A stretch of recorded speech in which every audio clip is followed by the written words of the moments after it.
We're still here with the wild dogs. We think we figured out why you keep having to crash cut away from us. It's Ronald's fault, apparently. So we'll avoid using him for a little while and try and sort that out. Now, Ladybird, we were talking about the ages of wild dogs and how long they live. I don't know how far into my answer I got, or you got, but basically something like 80% of the dogs in the Kruger are less than 80 or less than 5 years old. They have a potential lifespan probably around 10, and unfortunately out here, of course, there are lions and hyenas and all sorts of other predators that will try and kill them from time to time, and there are also difficulties with coming into contact with domestic dog diseases like canine distemper and rabies. Now, in the absence of all of that, yes, they probably do live for about 10 years, but in these very difficult conditions, despite their very high breeding rate, really, you'll probably find that they are seldom live beyond 5 years out here. Now, I'm just trying to find the exact reference for that. No, I can't at the moment. Anyway, we will try and find it at some stage. It is quite interesting, though, that they should live such short lives, despite the fact that they are such successful hunters.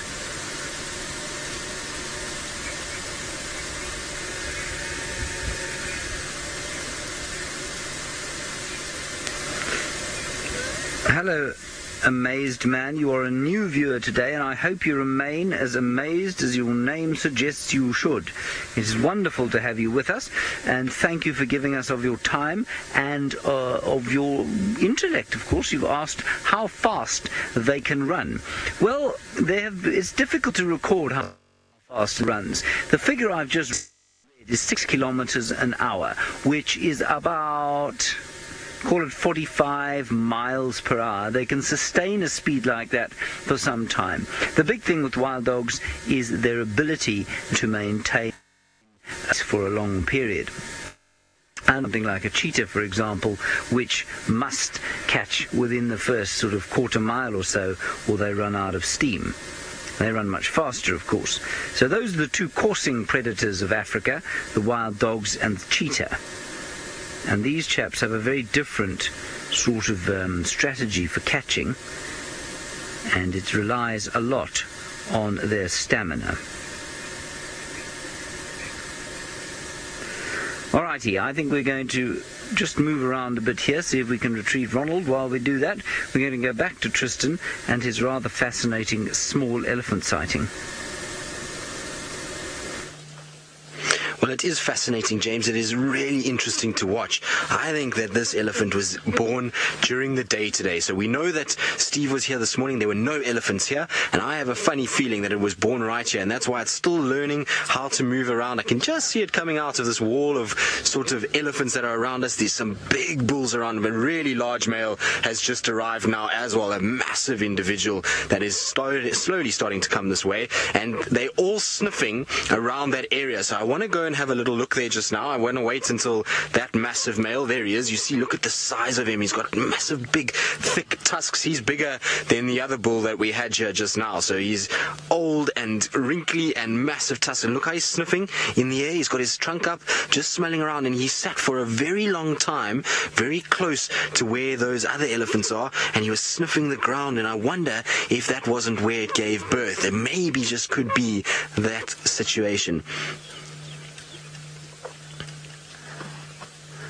Now, Julia, I think I'm getting this right. Just, Megan, correct me if I'm wrong, but you were asking if a lot of elephants would be more protective of a young one than a fewer elephants. Is that the correct way? I think so. I'm not 100% sure. I broke up a little bit as you were coming through. But if that is the case, then the more elephants, at the end of the day, the better it's going to be. So there we go, Julia. Sorry, I got the wrong end of that altogether. But you're asking if a young male elephant would be as protective. Well, there's something wrong with that little calf. Did you see that? Sorry, Julia, I'll get into your question now. But it looks like its mouth There's a split, you see that, between its trunk and its mouth, almost like it's got a cleft palate. That's really interesting. I've never seen that in my life before. It's not its mouth is lower down by the looks of things, and just now there was a funny sound coming from in amongst them, and I thought maybe its trunk sounded like it was blocked, and it seems as though there might be a little issue there. You see that? That doesn't look like its mouth. Its mouth looks like it's lower than that. Or is it its mouth? Just could be a funny angle. No, it is its mouth. Sorry, it's just the folds of skin. It looks okay. No, all is all right. We don't need to worry. It's just the way that the mouth is hanging open at this stage. Now, back to what you were asking, Julia. You were asking a young male elephant, would he be as protective? Yes, a young male elephant, if he's part of that family and if he was born to the same mother, he's going to be very, very protective of that little one. He's going to come to its defense, and some of these elephants that are around that little baby as well, look how fluffy its tummy is. It's got hair all over its tummy. It's super fluffy. But if it was in that group and another elephant came along, he will most certainly protect it and try and make sure that it is looked after and it is made to kind of feel safe, and that there is a boundary between it and everybody else. So you'll find the situation that no matter if it's a young male or a female, if they are part of that family unit and it's the same mother, they will be highly protective of their sibling and make sure that their little one is safe. And you can see, look, as the little one takes a step, so the rest of them take a step. As the little one takes, and then the rest goes. So they all trying to kind of keep it as safe as possible, the whole grouping of them. And so even though some of those will probably not be this female's offspring, they are trying to kind of make sure that they protect it as much as possible. But there you go. See, it's trying to suckle every now and then. Shame, little one. You are brand new. I think you are only a few hours old, if that. Maybe even an hour or two. This is so cool to see. We have been so spoilt on Djuma the last few months. We've had so many amazing baby animal sightings. We've had Tundi's cub, Footloose the wildebeest, Scott's little baby wildebeest that was born. We've got this one. We've got all kinds of the little lapwing chicks, plover chicks that we had. We've had a lot of baby animals that we've been able to see take their first few steps in life. And so amazing to be a part of this. And I'm 99.9% sure now that kite is here for the afterbirth, and that they gave birth right here. The fact that this herd is also sitting for as long as it is in this area would definitely mean that they are probably just waiting for this little one to start kind of being able to move and start trying to actually kind of be able to be on its feet and solid enough so that they can go and get out of the hot sun. But until then, it's everybody's going to be as stationary as possible. And you can see there's a bit of argy-bargy that's going on. You see that? Look here. You see? And look at how the female reacts. She gets involved very quickly. She says,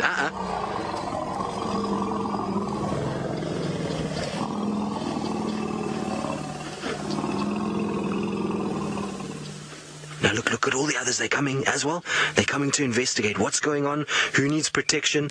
They're all going to come in and try and just huddle around, make sure that everything's okay. That little one squashed into the middle. Now hopefully they don't think that I'm the cause of all of this, because we've done nothing wrong. We've just been sitting here. There was just one cheeky little male that tried to go and investigate. And look how that adult female that just came in, she's coming to investigate as well. So she's one of the older females within the herd, and she's just coming, sniffing this new little calf, making sure everything's okay, working out who this new member is.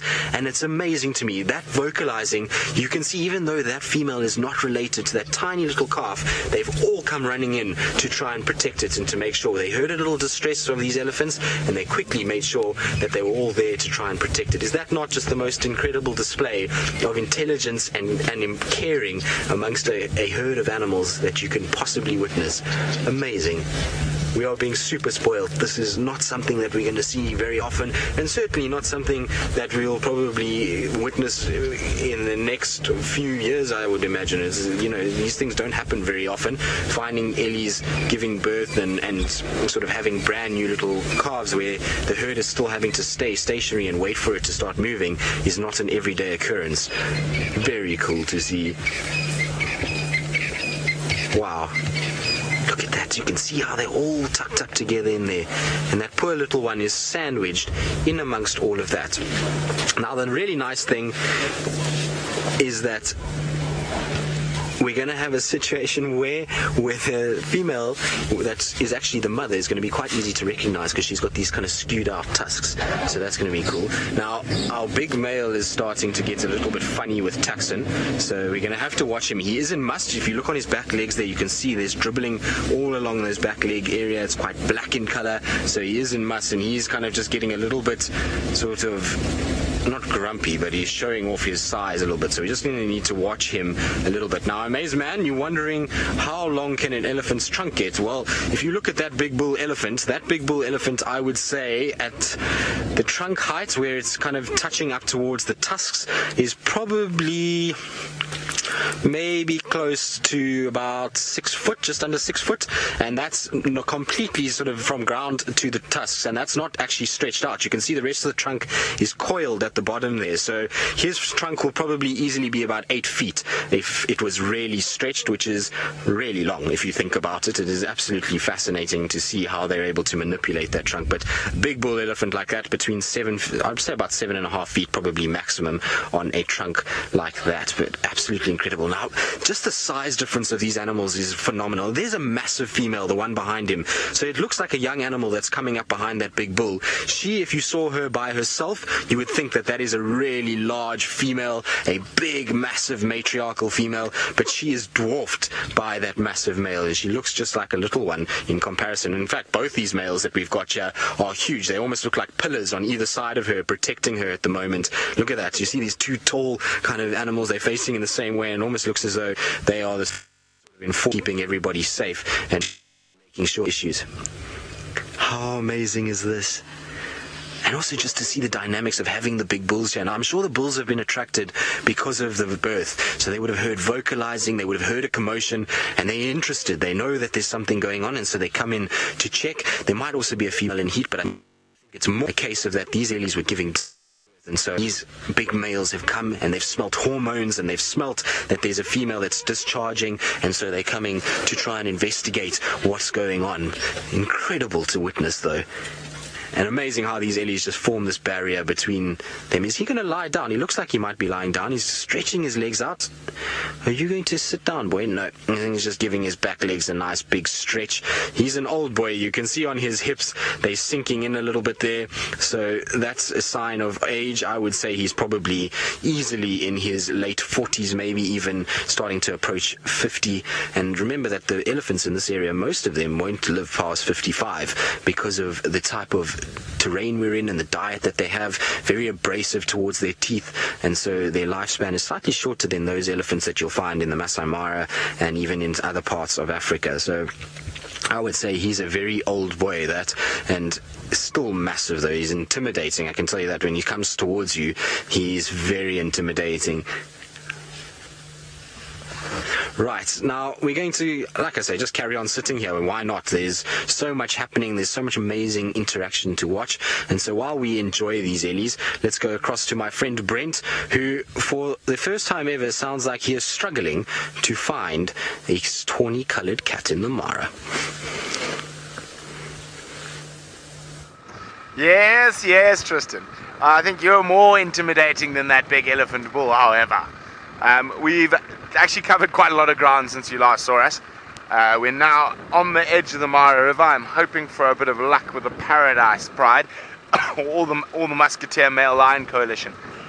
However, none are being kind at the moment, so we're not seeing anything. Not much to eat around here as well. Oh, are they going to land? Hopefully we can catch up with them. So there's quite a lot of nice bird life though, even in this really windy conditions. So, Adrian, if you have a look next to us, there's a oh no, they flew away. Darn it, it's little red birds. Okay. They've all landed in that tree, in the same tree as the blackbird there. So if we go that one there, you follow my finger? Oh no, the blackbird's gone, but the little red ones are still there. Oh, guinea fowls on the other side. So zoom in right on my finger, a little bit to the left. There we go. Isn't that pretty? Oh no, off they go now. The wind is not good for birding. There were African fly finches, and there was a yellow-mantled widow as well. We tried. Let's go try and find something that doesn't move around so much in the wind. I have seen two very good birds in our wanderings today. Eurasian marsh harrier and a corncrake. Now you might want to remember how excited I got about a corncrake was on Cheetah Plains, but in the Mara, corncrakes are not nearly as rare, and actually you do flush them reasonably often when you're driving through wet grassy areas. Oh, we do have one of my favorites though. Ooh, again, disappearing in the wind. Where'd the bee-eater go?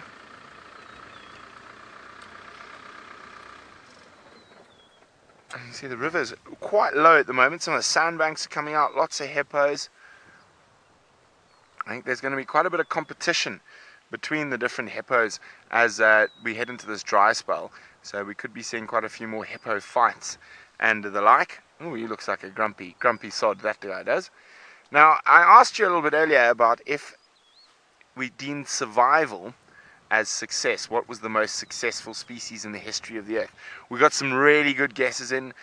Cockroaches, sea sponges, bacteria, all sorts of guesses. Tortoises, mosquitoes, frogs, sharks. But it looks like for the first time in a very long time, I gotcha. I gotcha all. It is a bit of a trick question. So if we actually have to think about it in terms of survival, and the living organism that has been exactly the same for the longest period of time and is survived through the age of the dinosaurs, the dawn of the mammals, the great sea age, the volcanic age, is blue-green algae, Spirogyra, pond scum. There we go, 4.2 billion years unchanged. That's the oldest fossil that has been found of Spirogyra, is 4.2 billion years old. Isn't that incredible? Absolutely fascinating. Well, I think it's fascinating. Hippos, they don't seem too impressed with Spirogyra. Hey. They're starting to get ready to head out. You can see they're getting a bit more mobile. Heading out to go graze on the green grass. They, however, even though they share their aquatic habitat with Spirogyra, don't eat it. The only strange thing that eats seaweed is, Spirogyra is people. Algae tablets, how vile. I think it's got some form of vitamin or whatnot. But yes, let's not talk about Spirogyra any longer. Let's go across to Ralph with some very, very cute hyena cubs. Yes, indeed. Thanks, Brent. Well, folks, I still haven't been able to drag myself away from this hyena den, because there's been all sorts going on once more. There was some kind of smell that just came through to this hyena den because we didn't hear anything. It must have been something in the breeze that really made them all jump up and take notice, and all the youngsters disappeared down the hole, and the adults were looking very concerned. But now it seems to have settled a little bit, but there is still a little bit of an edginess to them. They do seem to be a little bit worried about something. I wonder what it could have been, whether it was the smell of a lion or what, I don't know, but there was something that really worried them a minute ago, and I can promise you it wasn't us, because we didn't do anything different to what we've been doing all the time. So it was really strange, but they seem to have settled now, and the one walking off with his trophy there is still the same one with it. He's not relinquishing that. Getting a lovely chew on it. It's absolutely wonderful.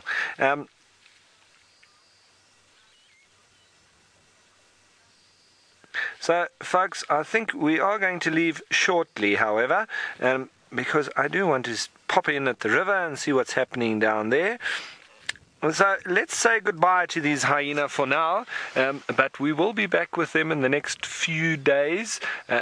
Tomorrow we're going to be popping across the river, so we're going to give these hyena a bit of space. But in the meantime, let's head you on over to Tristan, all the way back in South Africa. grouping with all the little with the little calf in it, and so there's a bit of chaos that is now starting to happen. There's a bit of pushing and shoving, and everybody's getting a little upset with each other at the moment. I think it's such close proximity that when the bulls arrive, then the females get a little bit antsy and they try and kind of push them away. It's really interesting. If you watch this bull on the right hand side, he's starting to come in now, and just now as he was coming in, that's when the female started to push him and try and get rid of him. Now the little one is actually quite far from that male, so he's probably going to be all right at the moment. He's not going to have a situation where the female will push him just yet, but if he starts coming from behind where that female is, she certainly will turn around and try and push him away. But amazing just to watch the interactions that are taking place and the way that these males kind of engage with the females and how it all kind of works together. And these females are highly tolerant of each other, but as soon as a male comes near, even the sub-adult males, they're getting a rough welcome, and it's not a very warm reception at all. You see, look at a female, she can just come straight in, no worries, no issues, but the boys, when they start coming, now look what this female is, she might start turning because the other male is coming from the back now, so he's coming towards now. Let's see what happens. You see, he's just coming to, I think he just wants to investigate more than anything, but the adult female, if she feels like he's too close, might turn around and start to push him. But you see how they're all sniffing each other. You see sniffing at the genitals of the female and just trying to work out what's going on. Why is everybody so kind of interested in this tiny little being, and just trying to work out the exact sort of reasoning for what's happening. Now here comes the big matriarch as well. She's what I think is the matriarch, certainly the largest and the oldest of the elephants that we have here. And look at how that male backs away immediately as that big female comes in. Look, now we've got a standoff between the two of them. You see this? This is incredible. Wow. And then back he goes. Now the big bull is coming now, still dribbling. He's an absolute monster. Now this will give you a really good idea of just how large this male is in comparison to everybody else. And if you see him kind of walking towards those females,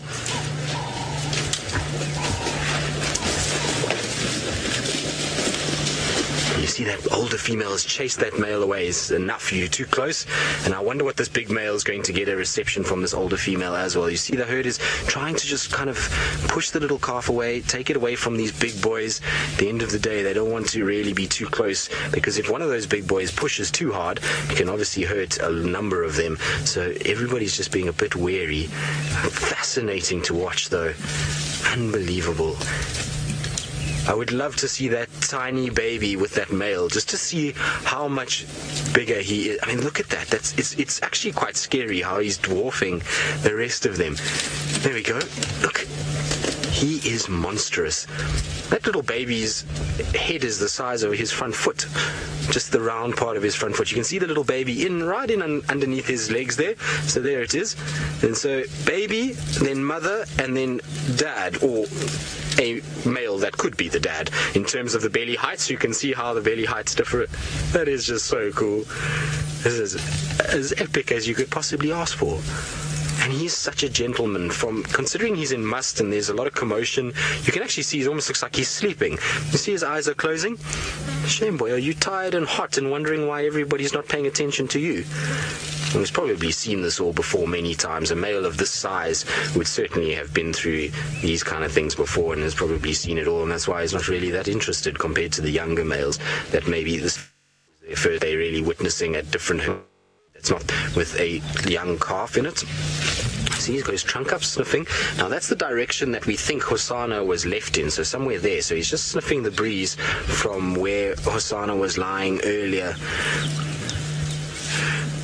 So, Lynn, you're wondering if a nursing mother dies, would another member of the herd come in and suckle that baby and take over? So, Lynn, no. Unfortunately not. Elephants are very particular about their babies suckling from them. They try and make sure that the nutrients that they're getting or giving is to their baby, and to give their baby the right sort of upstart and to give them the right nutrients that they need. Remember that female, even though she's now, there's this youngster that is around, that female needs needs to breed to be lactating, and if she's lactating, she needs to make sure that her calf is surviving before she tries to look after any other. She might be able to possibly produce enough milk for 2, but it would be a very big risk that she would take, and she could theoretically, endanger her own offspring, and so she'd rather look after her own offspring first and foremost before she does anything else. And so no, they don't adopt others. It's never been recorded as far as I know, and so unfortunately, if the mother were to die, then normally the calf also dies as well, or gets left behind, and unfortunately gets then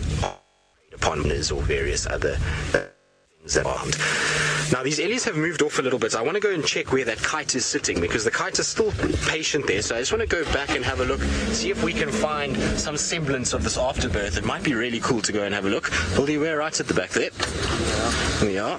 A little tree that we got to go over. That's okay. That's nothing major. Oh, I forgot how hot it is in the sun. We've been sitting in the shade ever so nicely, VM and I, and kind of forgot that there is this blazing sunshine that's... Have you got afterbirth right there, Hildy? There's something that resembles afterbirth. Let's go over there quickly and we'll come back to that just now. Is it a lot, Vildy? It is quite a lot. Okay, well, we'll get to that now. Let's have a look here, because they were all sniffing here and this kite is still sitting right there. So I think maybe this little calf was born somewhere in this general little section. Let's have a look. Maybe even there, Vildy, you're right. It looks very dark already from here. I just want to see, there's elephant dung. Oh, there it is. Look there. Well, definitely, she gave birth right there. So you can see there's the afterbirth right in the sun. It's still fairly wet, so we must have missed this birth by, I don't even know, maybe an hour or 2, if that. I think that's about as close as we must have been to seeing an elephant give birth, and that's why the kite is here. So that's why the kite is being patient. It's waiting for the ellies to go, and this is the best view we'll ever get of a yellow-billed kite. Look how close that is. Isn't that cool? So for those of you that have probably, some of you may have never seen a yellow-billed kite, but it is really, really, really cool to see, and you can actually see on the beak there, it looks as though there's some stuff on it, so maybe it's already been feeding and the ellies have chased it a little bit. But definitely, this is where it gave birth, and it must have been, like I say, at some point early this afternoon, or maybe even around lunchtime, because it's still very red and still quite moist, and in this heat, that would dry out incredibly quickly, that afterbirth, and you'd have a situation where it would be a little bit more kind of brown and drier than what you see there.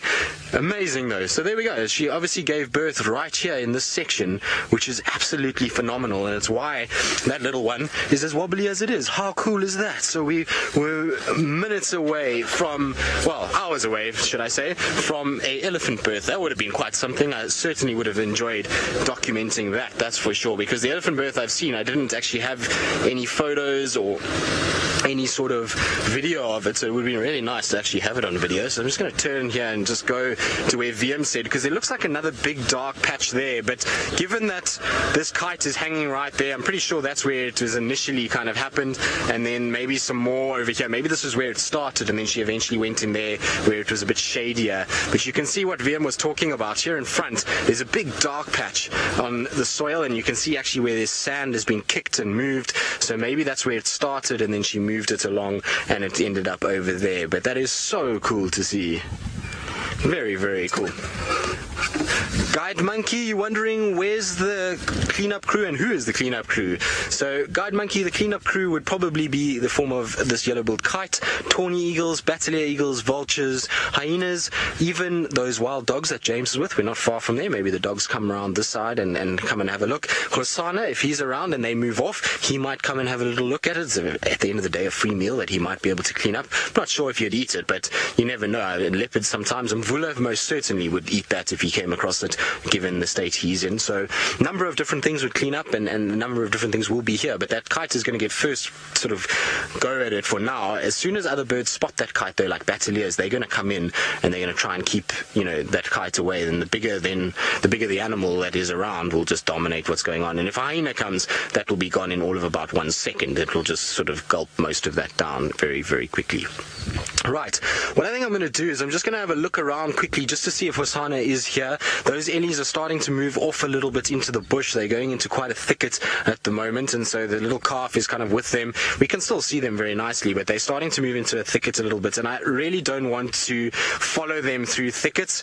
So I'm going to just do a little loop for Hosana, see if we can find him. If we can't find him, maybe the ellies are out when we get back, and we'll be able to then have another amazing visual of that little calf. But what a special sighting.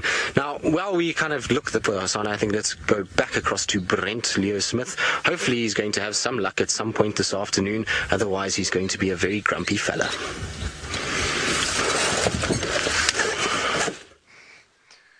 Here we go. I'm always happy I've seen birds. You know, a black-headed heron stalking through the grassland after a manner of insects, grasshoppers mostly. They are such elegant birds. Now, we've been driving through the long grasses, and we've done a loop around the river with no luck. But fortunately here, on the Topi Plains, we have some shorter grass, and with the shorter grass means there's some animals. We've got Topi living on the Topi Plains, strangely enough. We've got a nice big herd of impala. The odd little Tommy around, there's a Topi. Funny looking beasties, aren't they? But we are hoping that we get a bit of luck around here. So there's food for predators here. So we can only hope that there are some predators about. Now, if you listen very carefully, I'm going to keep quiet. Just go to the left a little bit there, Adrian. You see there's that Topi lifting his nose. To the left from the impala. Keep coming. Keep coming, keep coming. Past the impala. Bit more. And there we go. Now, that's a nice big male Topi, and they are going to be coming into the rut quite soon. And if you listen carefully, you'll hear these funny little grunts every now and then. And there's a little Tommy sleeping behind him. Some Egyptian geese in the foreground. It's very funny little...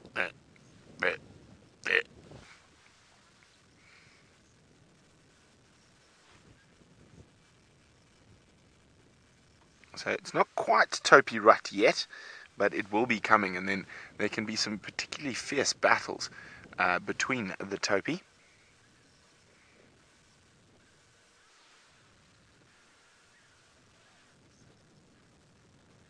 You can hear some scaly spurfowls in the distance as well. I don't know. Always sound like people chatting away to me.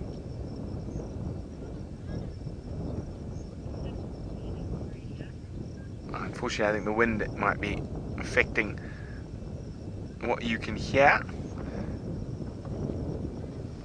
Now, we had a question from... Oh, no, I've gone blank now. Megs, can you help me out quickly? We had a question from Handicap, which I can't remember the question either, Megs. I'm so sorry. Got distracted by all the animals around me. Ah, yes. How far away is the closest city to the Masai Mara? Well, we've got lots of villages close by, but the closest city is Narok. And on European and American standards, it's not a city at all. It'd be a small town. But in Kenyan standards, it's a city. It is also the seat of the county government. We are in Narok County. The Masai Mara is within Narok County. And it is, as the crow flies, if you can go straight in an aeroplane over the mountains, probably only about 60 or 70 kilometers away. To drive, probably around 150. However, if I say 150 kilometers, you think, oh, it's just down the road, you know? There's a little toddle down the road in a car. However, that portion can take you 4 hours, 5 hours, due to the nature of the roads. The roads down to the Mara leave quite a lot to be desired, especially after it's rained a lot, which it had just before we came down. And so, yes, it can be very, very, very sticky, that road. As some of you know, not this leave, the leave before, when we were coming back from Uganda, Batman, Rebecca, myself, Faith and Jamie got stuck when our car slid off the road. We were not driving, so there's no marshmallows for me. I was not the driver, I was a passenger, I had no control. And we left Nairobi at about 12 and we only got into camp at 1 a.m. and we were stuck for about 5.5 hours in the mud. We had to find every motorbike came past, and he had a friend who knew a friend who had a friend who had a tractor. So it took quite a lot of organizing, but eventually a tractor pulled us all out at about 11ish, and then we had a flat tire. So we only got into camp at about 1:20 in the morning. So it was quite an adventure, a long drive. Getting stuck's fun every now and then, but it's fun to get stuck every now and then, but not too often. I prefer to just not get stuck. I leave the getting stuck to Rolf, who's just to the west of me.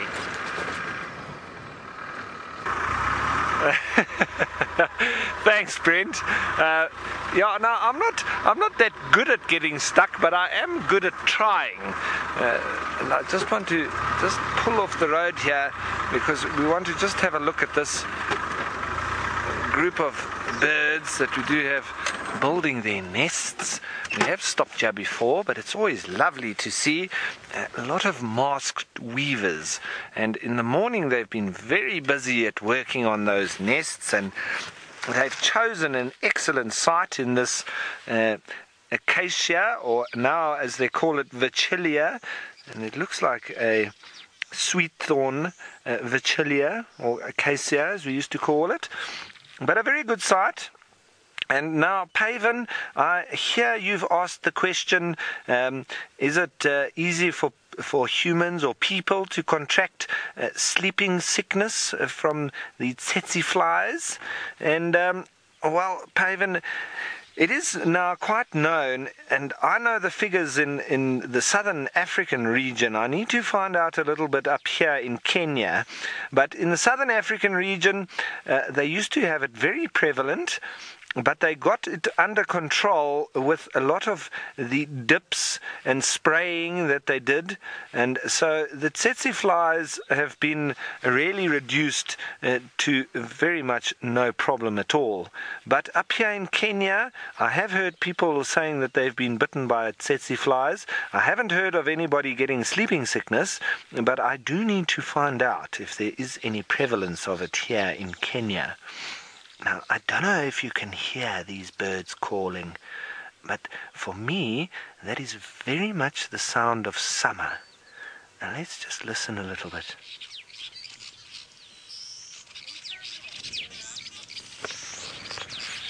Now, when I was growing up, as a little youngster, we used to spend a lot of time fishing on the river, and we used to really welcome the sound of weavers, because that meant that the fish were going to start coming on the bite. And so this sound for me really brings joy to my heart and always makes me think of summer. Wonderful how they do that dance at the bottom of it. See how they hang upside down? That's a little bit of, look at me, look how pretty I am, and yellow and bright, and look at how well I've built my little home. And so he's trying to attract a female, and if he, there we go, look at me, yes, I'm very yellow, and my house is very well built. And that's the message he's portraying. He's quite grey on top, so he exposes all his colours from underneath when he hangs upside down. And that's mostly what the colours are for with birds. They can very often lose all their colours in the non-breeding months, and so it's generally down to the molt and in attracting females and a mate to show that he's the strongest, the wisest and the best house builder of the lot, and he can also do his dance the best. There's a whole intricacy going on here, natural selection, and he's obviously hard at work on the inside too.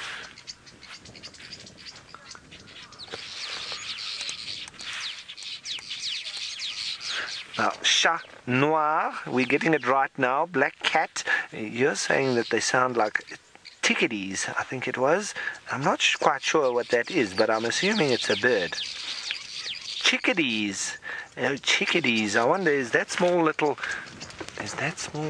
chickens or chickadees? I'm not quite sure what chickadees are. Is that a French word? C'est en français? Oui ou pas? No? But look at all of them. Wow, they're putting on a real show.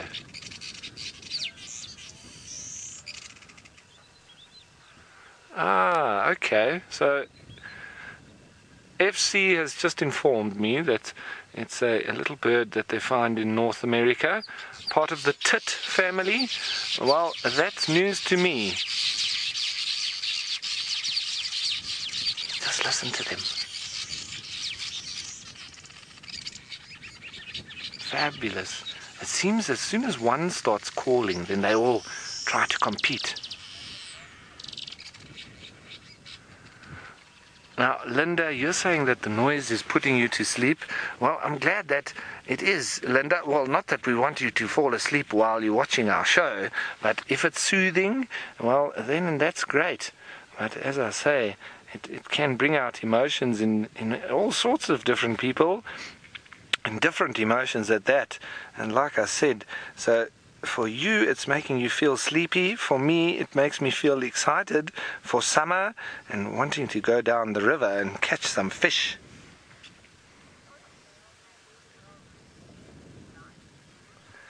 Now, Lulu, you're wondering if both male and female roost in the nest at night. They can do, but generally the males, they can stay. You see, that's why this is a lovely tree for them, because they can stay outside. It depends on the weather, really. If it's very cold, they will huddle up on the inside in their little ball inside that nest, and so when they huddle together, they then save energy, and weavers do this quite regularly, because when you shiver to stay warm, this is obviously a response, and it does assist the body in staying warm, and mammals will then shiver when it's very cold, and that assists in survival. But what the weavers do, they huddle together, and in so doing keep their warmth together, and then they don't need to shiver to stay warm, because they need to save their energy for the work that one is doing right there.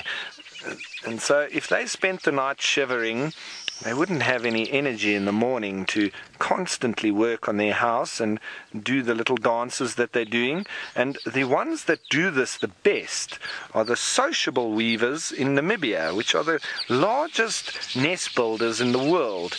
But they build a massive communal nest with all different entrances at the bottom. So all the different couples will still have their little nests, but as part of the greater nest. And so when it's very cold, they all huddle together and they don't need to shiver to stay warm. And when it's very hot, it's very cool inside. So it all does interlink with thermoregulation as well. And you really don't want to waste your energy shivering to keep warm all night, especially when you've got hard work to do the next day, such as building these very elaborate nests.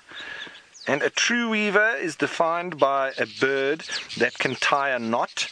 And so not all weavers are true weavers, like the red-billed buffalo weaver is not a true weaver.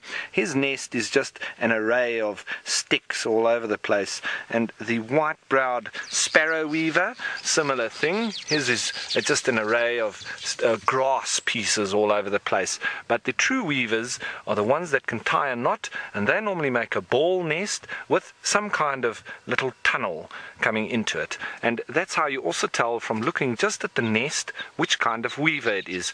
These masked weavers, they don't have a real entrance or a tunnel into the nest. They've just got a very elaborate hole. But the other weavers, they make a very long tube, which is all down to assisting in stopping predators and getting inside and eating their chicks or their eggs. And so it does help to protect them. And even when the wind really blows hard, they're still fine inside that nest. So it's all protected, and it's very, very intricate from the weavers.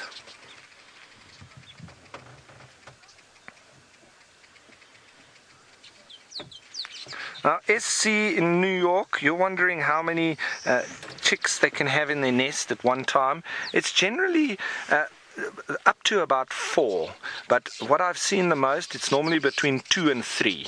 So the average, I would say 2 or 3, and they don't always all survive.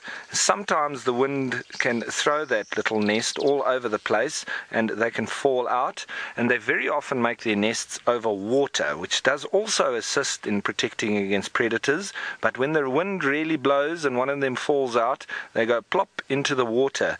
And so we knew this as little kids, and we knew that there would be fish waiting underneath them, ready to catch these little chicks. And so we used to go fishing underneath these nests, and we used to catch massive catfish immediately below there, because those fish were waiting just for the little chicks to plop into the water.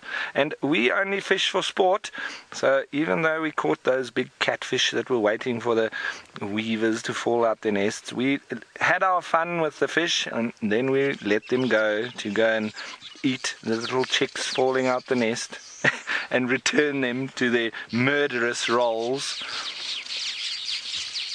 But there we go, calling once again. Fabulous. Look at the little dance once more.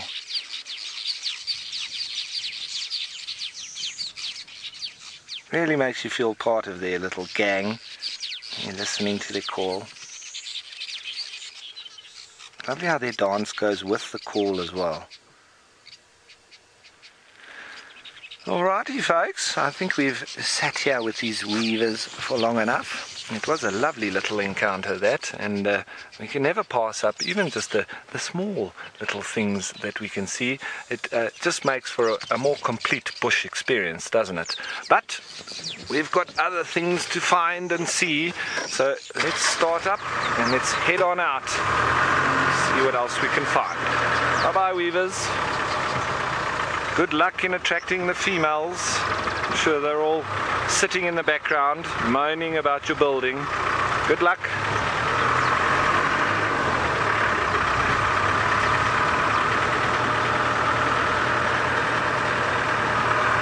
Alright folks, so we're going to go along this road here. We're heading sort of towards the river a little bit, and then along the river road. And then from there we'll stop with whatever nice wild animal or organism or whatever else we can find. But while we're doing that, let's send you on back to South Africa with James, who I believe is driving around one of my favorite areas in Chitwa Dam.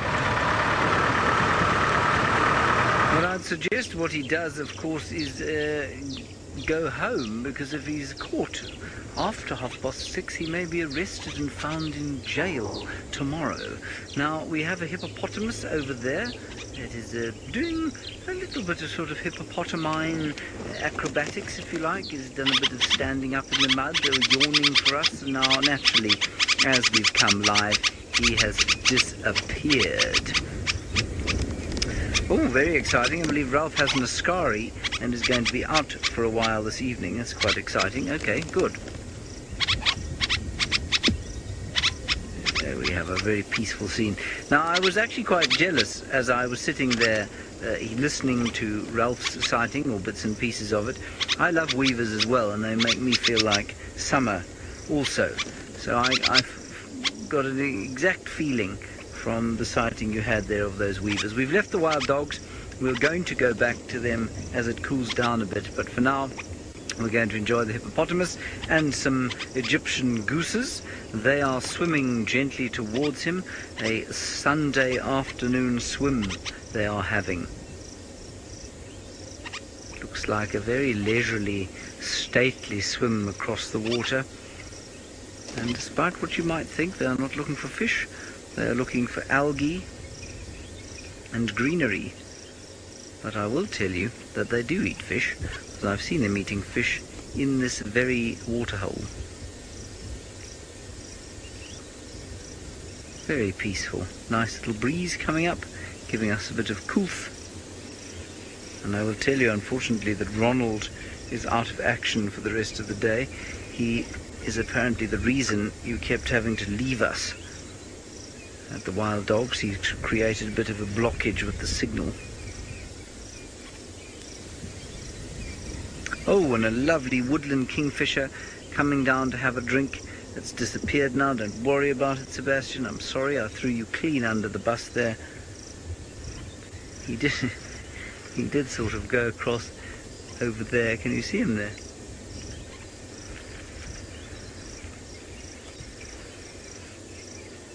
Anyway, let's go back to the hippo. Now, SC from New York, you're wondering about hippopotami and their primary diet. Well, SC, they are largely eaters of grass. They will eat aquatic vegetation from time to time, but they mostly feed on grass at night. So they spend their days in the water doing not very much at all, except sort of fouling the water with their dung, which this fellow did as we arrived. And then they move out as the sun goes down and they graze, which is why around waterholes, especially in sort of grassland rather than woodland areas, you'll find lawns all around waterholes and on riverbanks, and that's from the hippos. They've grazed them into these wonderful sort of golf course-like lawns. And you'll find patches of that here. You find it mostly on the banks of the Mara River, of course. Lots and lots of hippos there. In fact, a hippo is not even an anomaly there in the Mara. Thousands of them in the river. And here it's always nice to have one because they occur singly quite often unless we are near a river. And we don't really have a river like that here at Djuma. So we have these water holes where young bulls like this fellow come to eke out their days until they're big and strong enough to take a pod or get into a pod, or where old fellows come to retire and spend their dotage in peace in amongst the Egyptian geese, blacksmith lapwings, three-banded plovers and various other things. Seb, can you see in that bank there, there's a white thing shining. Can you see that?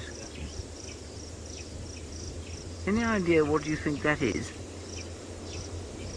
It looks like an eggy, but I'm really not sure what would have put an eggy in there. Very strange. I might have to go investigate that and find out what it is. Anyway, that's what's going on here. Now, I have prevailed upon the greatest French Gabonese Air Force pilot to put his drone in the air. And so that is what we are going to do while we investigate that eggy. So while we do that, I think we'll hand you over to Brent Leo Smith, who I believe is, and I quote, bumbling about the plains of the Mara. Hello, welcome back. Well, it seems like the big cats are avoiding us. I think Adrian and I tomorrow are going to have to head deep south towards Tanzania. See if we can get any luck with some cheetah down there. Now, we've got a question from Handicap. Is that, has climate change affected the Mara? Now, climate change is always a bit of a controversial topic. I like a good controversial topic as much as the next one. So, the Earth has had climate changes far more drastic over its whole history. There's no doubt that human beings are having effect on the climate and on the Earth itself as an immediate effect. But in terms of actually seeing climate change effects,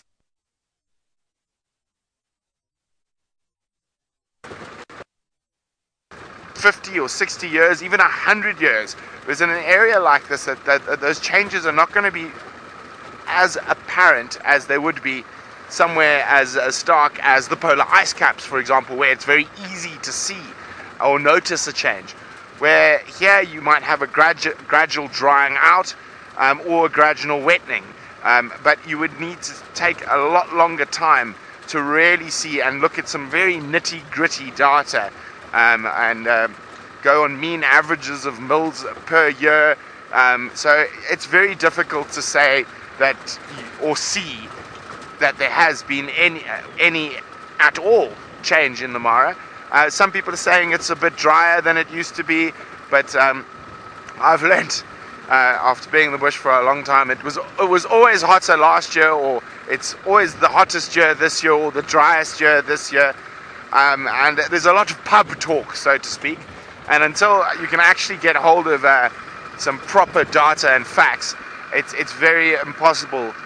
It is impossible to tell, and I don't like guessing, so I would say there's been a very minimal effect, but as I say, until you can actually, rather than listening to pub talk, and you must remember a lot of stuff posted on social media is an absolute load of nonsense. There's very good things about how connected the world is at the moment. There's also very bad things, and there's a lot of very bad articles that haven't been researched very well that are just popped out there now taken as gospel. So I'm just trying to see, there we go, I'm just causing a traffic jam. So you got to be very careful when you broach subjects and stuff like that. So it is, and it is a very controversial one. There is no doubt that human beings are having an effect on the earth. Whether the earth is warming in a natural cycle or not, that will take a lot more sort of very in-depth research to find out. I mean, if you think about it, the earth was so much warmer a couple of 100,000 years ago that the sea was up to 50 meters, over 100 feet higher. New York, Manhattan would be underwater where the old sea levels were. I mean, and the same would go for Cape Town and Durban. And people tend to focus in on the one tiny little factoid about something somewhere, where you got to look at it from the whole earth. You can't just take one little area. So yes, we are having an effect. Is the earth warming itself? Possibly, as well as, and that combined with us is quite bad. But it is, as I say, it's not a yes or no answer. It's something that needs a lot of thought and discussion. But while I ponder the warming of the earth and whether us talking so much on Drive has got anything to do with it, let's go back across to Ralph with some beautiful birds. Thanks, Brent. And yes, beautiful they are. Now, these are the grey-crowned cranes, but so we were watching the little weavers earlier, and they were doing a little dance trying to attract a mate. But now what these two are doing, they've obviously already established their bond, but they are constantly maintaining it. And it's very much like a couple holding hands, walking into the sunset and chatting about life and things in general. But these two are now doing a little dance. You see how they take every step a little bit the same, and then you'll watch, and they put their heads up and they do a little bit of a bob. So this is really keeping and establishing the bond between them. Very important as a couple that are going to be bringing up some chicks and looking after them. They need to know each other inside out, and these dances and courtship ways that they move together, it's all re-establishing those bonds. So now I think it was coming from punk rock and something. Your question was about if we get punk rock and music. There we go. Thank you, FC. Punk rock and music. You were wondering if we get cuckoos that come through here in Kenya. Absolutely. We've got the emerald spotted cuckoo, which is a very special one for me. I've never seen it.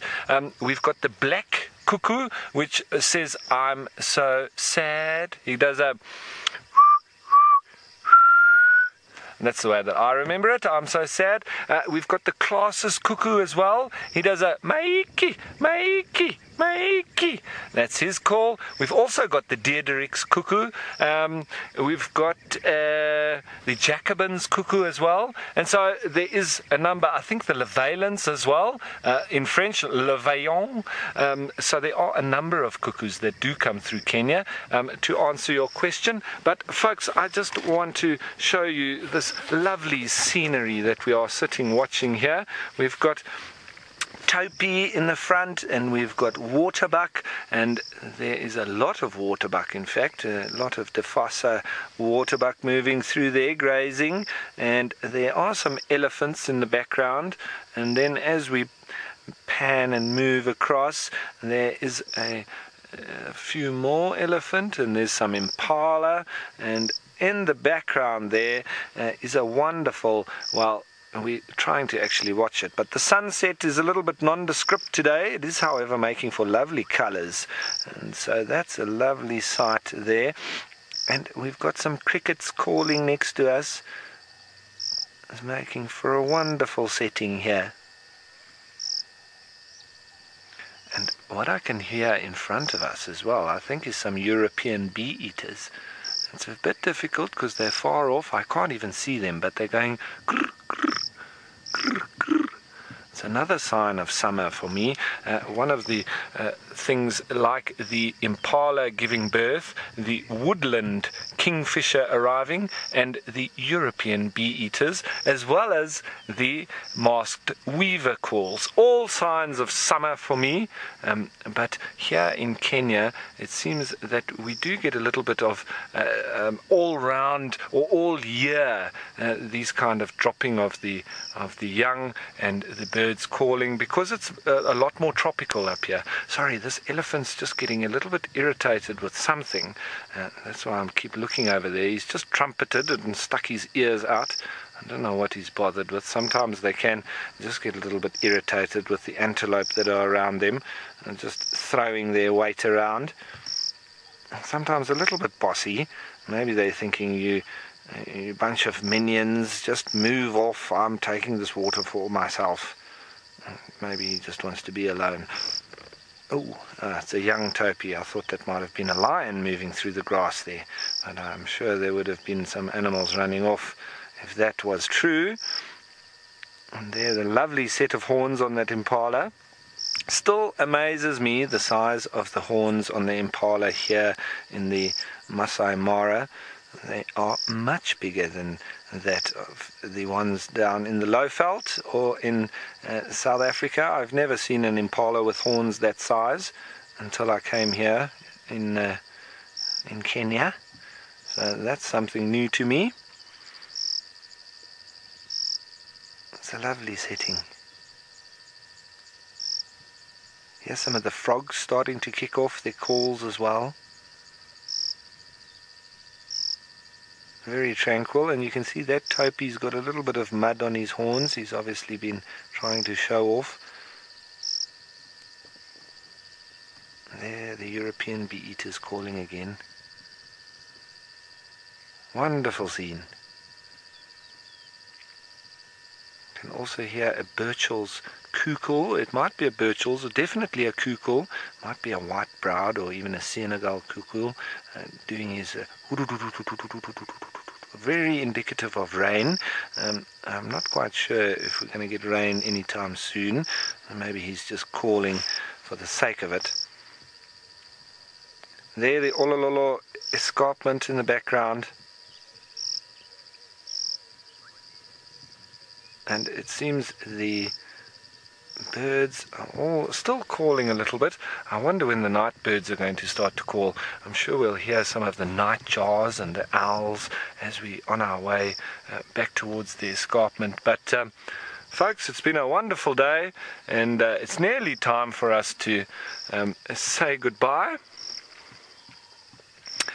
because we're going to start making our way back towards camp. And so thank you for joining us today. It has really been a wonderful morning and afternoon game drive. Please join us once again tomorrow for the Kenyan part of the game drive. But in the meantime, good night, folks. We send you on back to South Africa. See you tomorrow.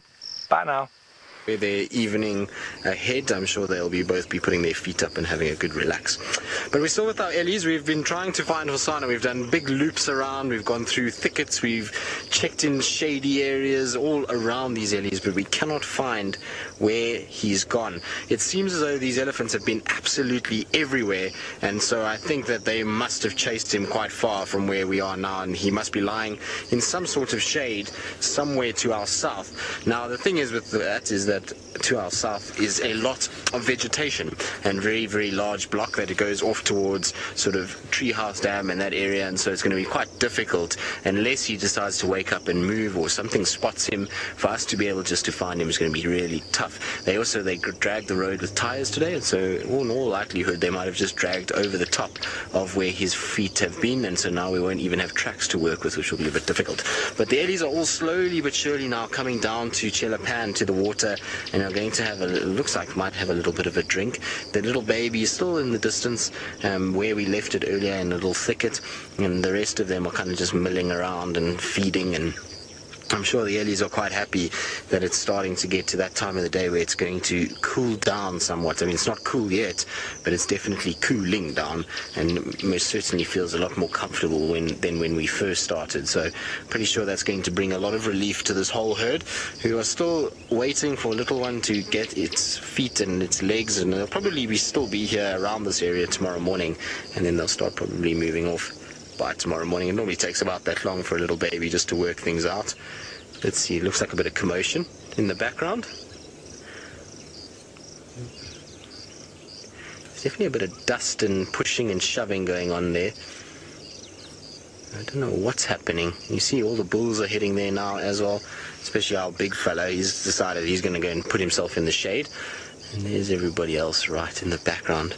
What a ridiculously good sighting we've had of these Ellies. It's been seriously phenomenally good. We've been super fortunate to be able to have spent time with them, and to see something like that is incredibly rare. We're not going to see little tiny wobbly baby Ellies every day of our lives. We're super fortunate to have found where it even gave birth. It's not something that's very common to see and to find, and so very cool. It's also, the thing is about it is generally Ellies will actually give birth at night. Very seldom do they give birth during the day. They typically wait until the night time is when they decide to try and kind of have their little ones. Why that is, I'm not quite sure. It's just a strange phenomenon apparently that they do. Whether or not it's 100% true, I'm not entirely sure either. It's just from what I've read and from people who have followed elephants all the time, they say that at night there's a much higher birth rate than during the day. But I'm surprised none of them have actually come down for more water. Maybe it's because Chelapan is not actually very tasty. Adam, you're wondering, when Ellies drink, do they get water up their nose like humans do? So no, it's a very different system than what we've got. They've got a membrane that sits at the top of their trunk, so just below basically the eyes there, and that membrane closes off when they suck up water, and it stops the water going into their lungs. The thing about it is if they didn't do that, they'd end up probably drowning themselves, because they'd just drink too much, well, water would just end up going into the lungs, and obviously that's not ideal. So at this stage, well, what happens is the membrane closes and they drink up the water, and they'll then get water into the trunk, and from there they can then push it out with that air in the lungs back into the mouth and drink like that. So maybe a little bit of residue water every now and then might go into the lungs, but not too much. But you can hear the birds are starting to call, and I thought for a second maybe they had seen our leopard, but it was just the yellow-billed kite has taken off and is now flying down towards the Mulawati. I think maybe it's had enough. But what is quite interesting is in that tree, which I didn't notice earlier, sorry Vildi, is that there's a whole bunch of white balls of foamless tree frogs. Look at how high that is above the ground. So if you ever wondered how high these tadpoles sometimes have to fall from, that can give you a really good idea. You saw earlier how big that bull elephant was. So there he is. is, and that gives you a good scale of how tall that tree is, and those poor tadpoles are going to be free falling from that height, so it's going to be quite something when they drop into the tree. Hopefully we don't get too many more hot days, because otherwise Chelapan's going to dry up and those tadpoles are going to land on hard ground, which I'm sure is not going to go very well at all. But they're very, very high up there. That's crazy. I wonder if there's any frogs still up there. They all look quite old though. I think it's from the last time we had some serious rain. And most of them look as though they're getting a bit of a yellow tinge to them and dehydrating quite a bit. You can see they're almost becoming a bit sort of crusty and not as foamy as what we normally see. So I don't know. And what would be interesting also, I would love to know how many eggs were laid inside all of that. So you can imagine all of those balls of foam. There must be thousands of eggs in each one, and that's a lot of tadpoles that are going to drop. And here's a bit of commotion in the background from the ellies as well. They seem to be pushing and shoving each other once again. So bull elephants are involved as per normal.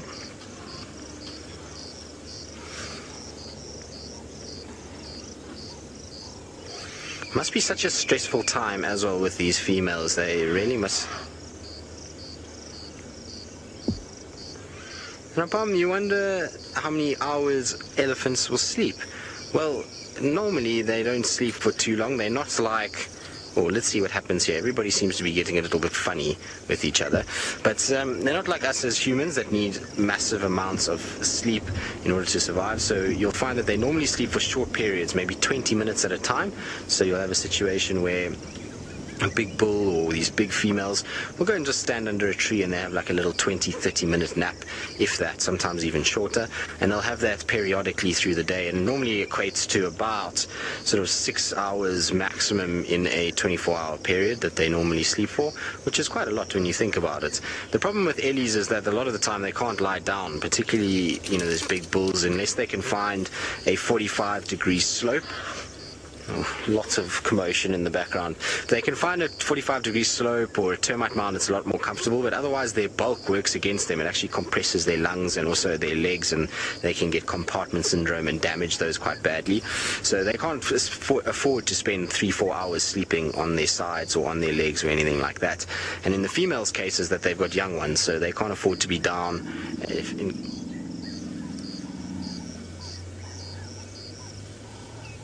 It's the best sound.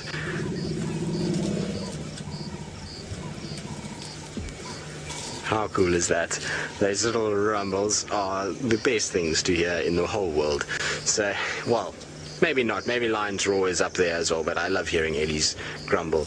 But I was saying that the females also, they don't tend to sleep very much because they've got to protect their young ones. So they'd rather have the young ones lying down. So they'll take very short periods of napping that will compromise, or that will make up that 4 to 6 hours of sleep in a day. So it's not a lot of sleep if you're an elephant. I suppose it's about as much sleep as we sometimes get, eh, Vildi? Yes, about 6 hours sometimes, depending if it's summer or winter. Lots of pushing and shoving in the background though. It seems as though they're still very unsettled by this whole process. Maybe this female just, or maybe some of the younger members of the herd are a little bit kind of funny about things, and that's why there's a bit of pushing and shoving, or there's some young bulls that are causing trouble once again. I would imagine that it must be a couple of the teenage bulls, because the two big guys have really behaved themselves, particularly the really large male. He's in no way been aggressive. He's only approached very slowly, very methodically. He's had really no sort of part in any boisterous nature whatsoever. So it must be one of the younger ones that's causing a bit of havoc. But look, the herd is moving. That's all of a sudden they've basically worked out that this little one can maybe walk a bit, and they've started to move off and go off into the thicket. So interesting. I wonder if maybe the little one is getting some strength into those legs enough that they can actually start walking. Absolutely amazing. Very cool to see. Being spoilt this afternoon with our ellies. In fact, we've been spoilt with ellies over the past year. Well, since I've been at Safari Live, certainly we've had some incredible elephant stories and sort of sightings that have unfolded. So very, very cool to see. It would be so nice though if little Hosanna would make an appearance in amongst all of this, because quite surprised that he hasn't. He's normally the curious type and normally wants to know what's going on. Maybe he was curious earlier and they ended up chasing him because of his curiosity. So we'll try and see if we can find him somewhere here. Probably leave the ellies to themselves. Like I say, if they go into a thick dense area. I don't really want to follow them. I don't want to crash on trees and things like that. They're already hyped up as it is, and it just doesn't make sense to push them any harder than they need. Well, then they already are being pushed by the big bulls and the fact that they've got a tiny little baby. But what a special afternoon it's been with this elephant herd. I've thoroughly enjoyed every second of it.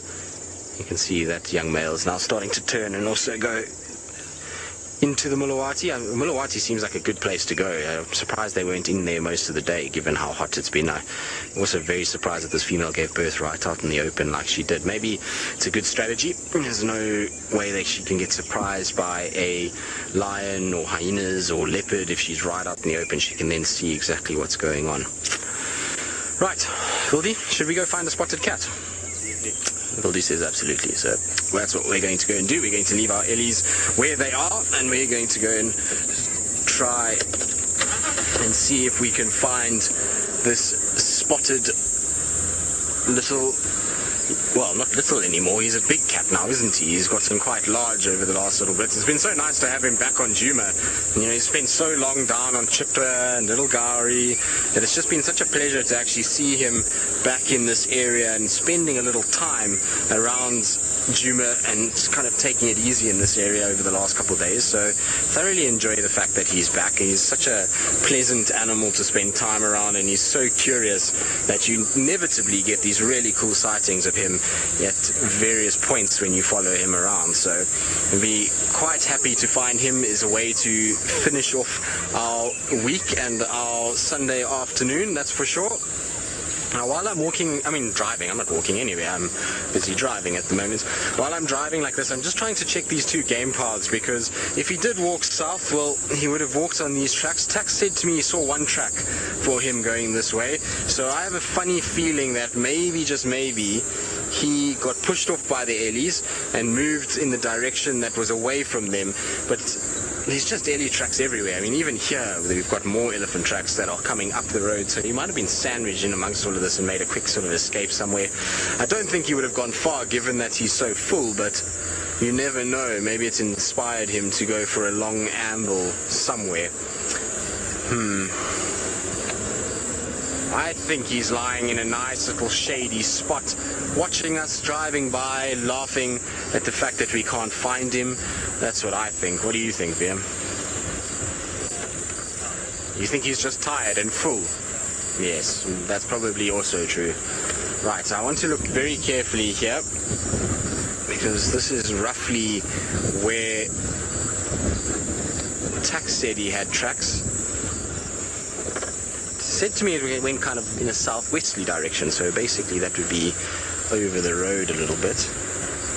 I wish he had marked them. It would have made life for us much easier to have seen, because as soon as they circled, then it's much easier to pick them up. When they're not circled, it's very difficult, because you can't really see, and especially if they're driven over it, it's very tough. But let's just go and take a little drive here.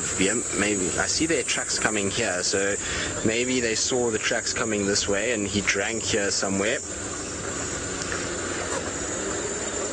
It's so difficult to see anything on this hard ground because of the sort of surface that it is at the moment.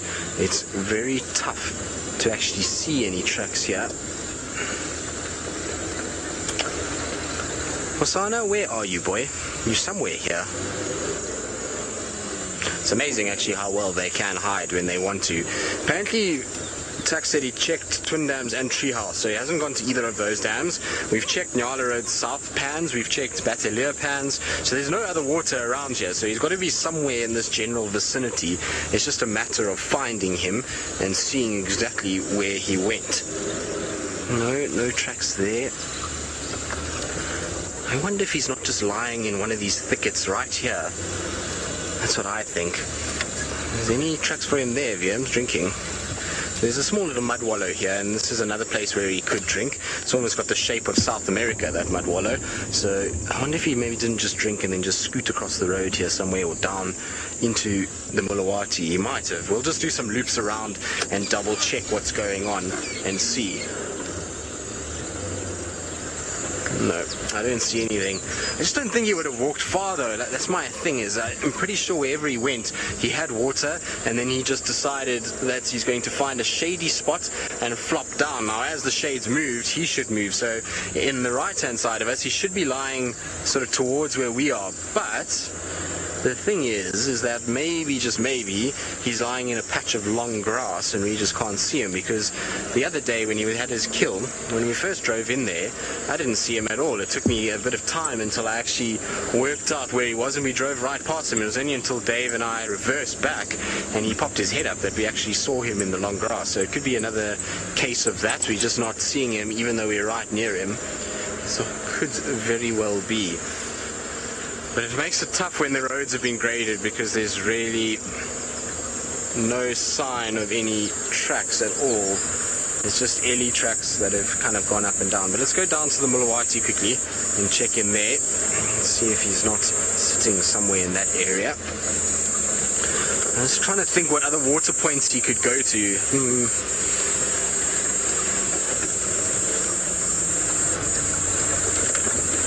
SCU's from all the way from New York. I hope you're wrapped up nice and warm. I believe it's been a bit cold that side of the world. So you want to know how much bigger Hosana is going to get? Well, I mean, it's debatable. You can't really tell always, because obviously genetics is involved and nutrition and all these kind of things help with being able to determine the size of a leopard. But I would say he's probably going to get, in percentage wise, maybe another 20% in terms of his overall size, so his height and his length. But in terms of his weight, probably a lot more. I think he's probably got easily another 25 to 30 kilograms, so what's that, 60 pounds, 70 pounds that he's still got to put on in the future to become a really big male, even maybe more, depending on how much he weighs now. Obviously we don't know how much he weighs at the moment because we haven't been able to weigh him, so it could be in that sort of ballpark figure would be about how much bigger he's going to get. If he wants to compete very well, that's about the size it's going to have to be. Oh no, there was a black cuckoo that just flew away. It landed in that big leadwood, and then as we came around the corner it just dropped off and flew from us. Right, well, we're going to try and look for Hosana. I believe that James, who's been tinkering and playing and doing all kinds of things, is now ready to show you things, and I believe he's also got a big grey pachyderm, but I wonder what he's been up to. We do have a great grey pachyderm. There is the elephant. He is unfortunately about to disappear, naturally, as you came to see us. I'm afraid we have been trying desperately to make the drone work, but we have thus far failed, I'm afraid. And now I just need to... Whoa! It's the daisies.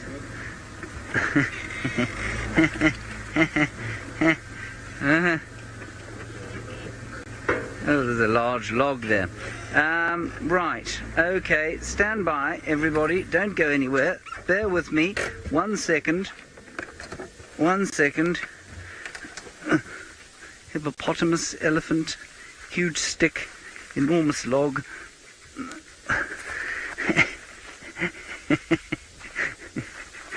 If I start rushing towards the vehicle, it's because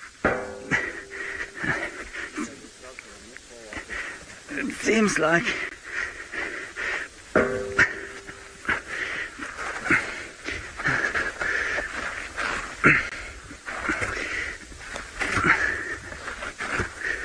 okay. Sorry about that. We really have had a bit of a throbber this afternoon. Ronald broke the signal. Drone's not working. Nearly broke the car on that log. Trying to now. It's exhausting.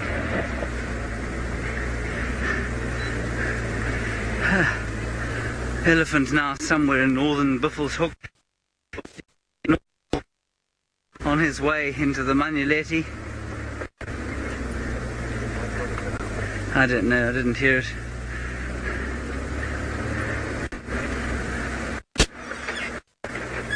Okay, now where's this elephant gone? He's on the road. There's some geese there. Amazing. 6 tons of animal. Normally they go up that way. He's probably taken such offence at my log moving, thinking that that should preserve. Let's just go around the corner here. That way. There he is. Nowhere we're going to be. Anyway, we'll go around the corner and then we'll get good sized elephant bull. About 30 years old, I imagine. We'll just wait here, Sebastian, catch our breath. He's about to pop out. Any luck? Is he? Come on, elephant. Don't let everyone die like I have today. Where are you?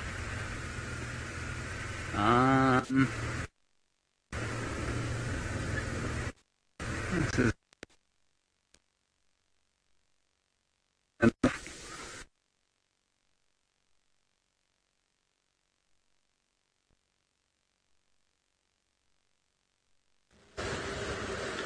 Well, unfortunately, it seems as James has still got some gremlin troubles up at Buffelshoek Dam, and, well, it's not the greatest place for gremlins. They tend to populate a lot there.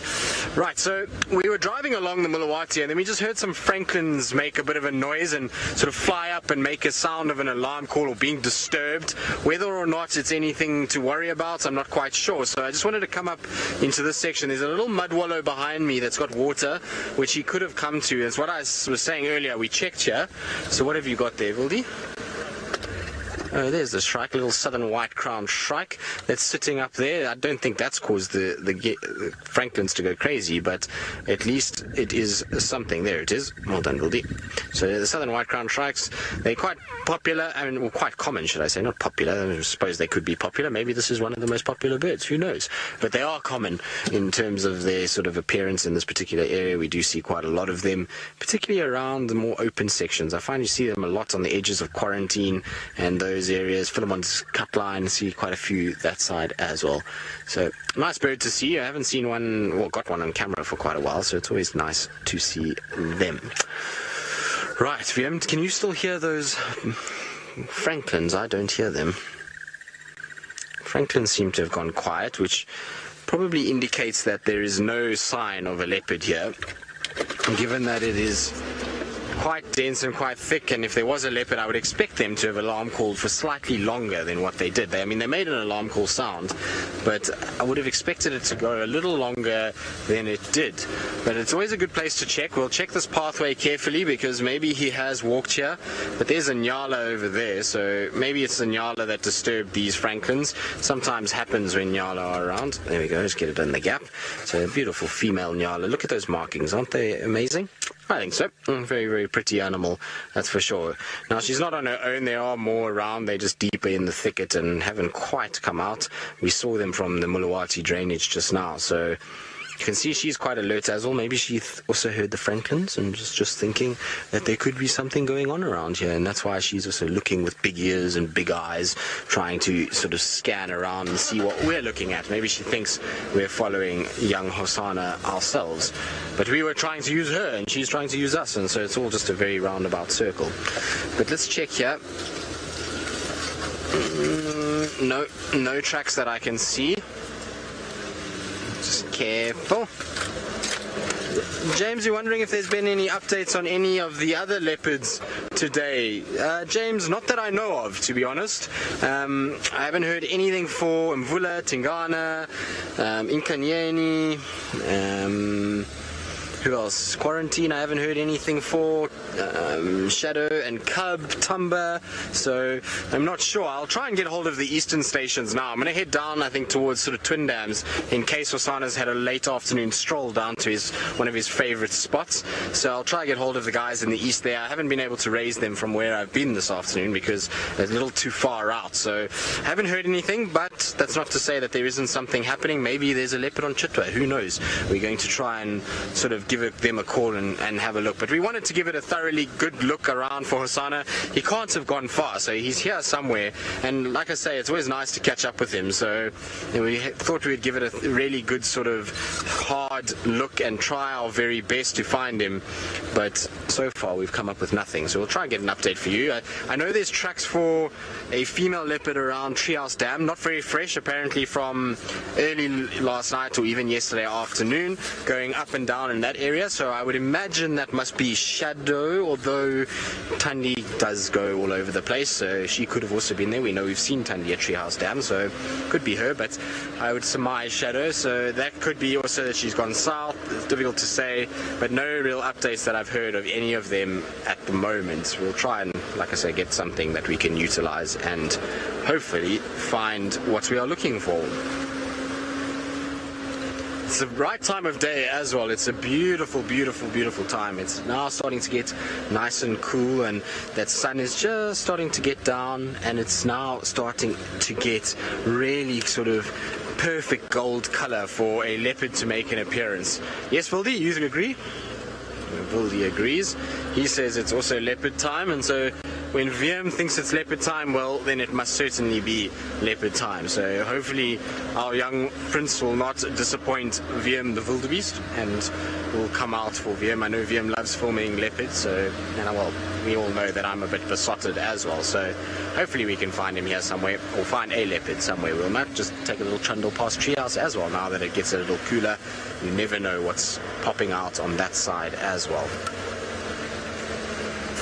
I still think he's lying right here somewhere, just under one of these little thickets, sprawled out as only Hosana could be. It would be nice if he stuck his paws in the air, or maybe even his head. That would be all very, very nice, because we would be able to spot him a lot easier. If he's lying flat and sleeping, it's going to be quite difficult, I would imagine. No, nothing in there. I don't know, maybe we should put it to all of you. What do you guys think? Hashtag Safari Live. Twin Dams or House Dam, or carry on driving around this block and hope that he stands up and starts to move for the afternoon? You can let us know on hashtag Safari Live what you think VM and I should do next and where we should go next. VM, what do you want to do? Twin Dams, should we check Twin Dams? Yeah, well, Okay, let's do Twin Dams, and then we'll come and drive through the block to Treehouse Dam and back. And that's what we shall do, and hopefully we will be successful in our endeavors as we meander our way southwards towards the dam. Otherwise, not too much else happening by the sounds of things. The dogs sound like they're still sleepy and not doing very much at all. Our Ellies are still in the same area, and really that's about it. I think there's some tracks for some lions somewhere on, sounds like on Cheetah Plains, 3 in a row pan down that end. Been a long time since we've been there. I haven't thought about 3 in a row pan for quite some time. So it sounds like there's some lion tracks there, which must be the Styx Pride tracks. From yesterday they were around the Torchwood boundary, so I think they popped straight through Torchwood and then south through in Coral and then on to Cheetah Plains and maybe south even towards Double M. You never know, they do travel quite a long way sometimes. Just trying to scan as well in this area. These are all good places for a leopard to be lying. Nice long green grass, big trees, and a perfect spot really for a leopard to take it nice and easy.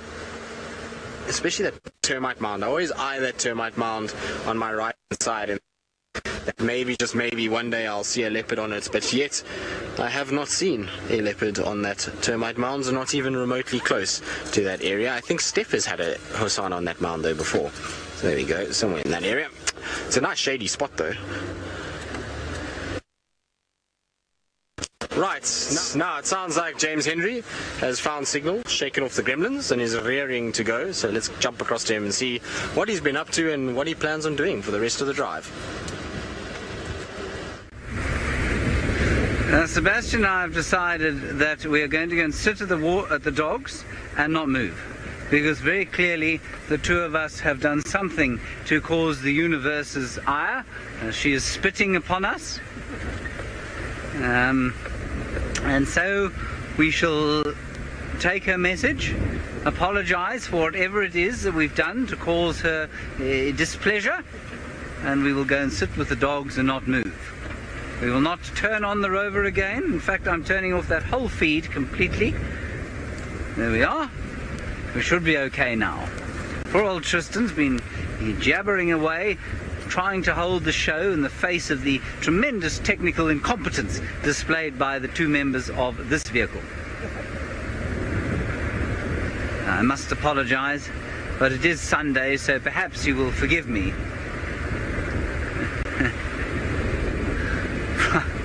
Righty, we are nearly back with the hounds.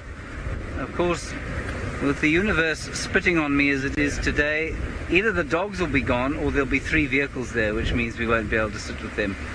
In which case we'll go into quarantine and look at hornbills. Well, there's at least one car there. I think it's only one. Please let it only be one. I could just ask on the radio, but I'd be too disappointed. At least we can get in here and discover it together and be disappointed together.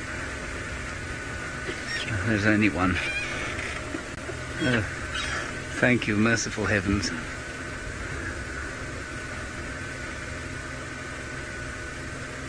We're okay, Seb. Phew. The dogs are still here.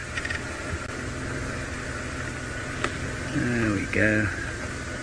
There they are. Well, everybody. And some signal. Can you believe it? Joy and rapture unforeseen. For now the sky is all serene. I didn't make that up, Seb.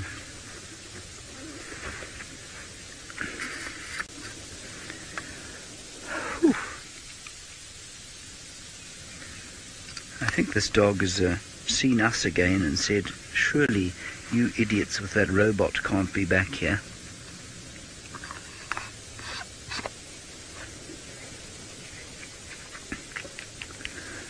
Oh, right, well, as we've come here with these dogs, so Tristan has found greater action than we have had all day. Well, we have found more elephants and different herds to the ones that we've been with that are coming down to Twin Dams for a lovely afternoon drink. Is it not beautiful to see this golden sunshine on these ellies? You can see there's actually an individual there with broken cartilage in its ear. So it's got a very funny ear, one of the young ones. There it is, the one that's drinking. So its ear is kind of folded over. So it's quite interesting to see, and I wonder why it's got that sort of situation, and maybe it's just a little deformity that it's got or something like that. But always nice to see ellies down at the water. There's such amazing animals, and to sit and watch them drink, and especially in late afternoon sunlight.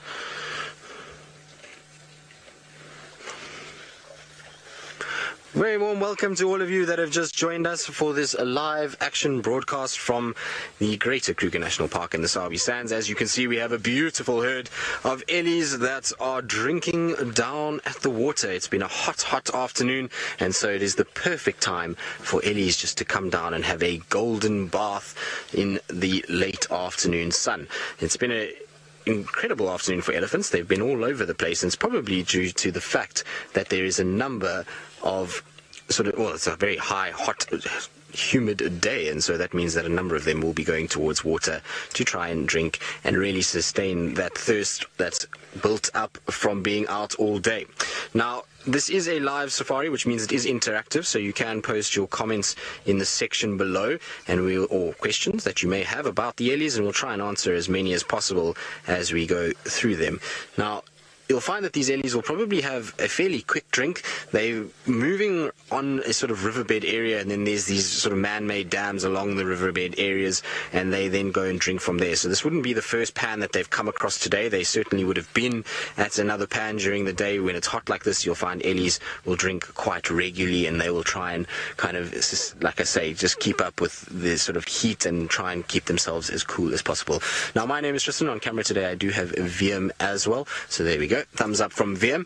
And so, like I was saying, the ellies will kind of meander down the riverbed, and then they find pools of water like this. They do drink. And what they'll do is they'll use that incredible trunk to suck up massive amounts of water, so they'll be able to get a really good amount in a single session. So some of these elephants will easily be able to drink probably about 20 gallons in a single sort of drinking period, which is quite a lot, and they will be able to then, like I say, move off from there. Once they finish drinking, they'll also then spray ears just to try and cool down and spray their body on a hot day like today. Jonathan, you're wondering if there are crocodiles here? No, so not in this particular pan. We haven't seen a crocodile in here for quite some time. The last time there was a crocodile in here was about a year ago, actually, and so it's been a very dry period in this part of the world over the last few months, or years, should I say. And that means that a lot of these areas have become much smaller. These pans have become much smaller, and therefore don't have enough space for a crocodile to exist. And so, the crocodiles have moved off into areas where there's a lot more water. You can now see a little Egyptian goose floating in.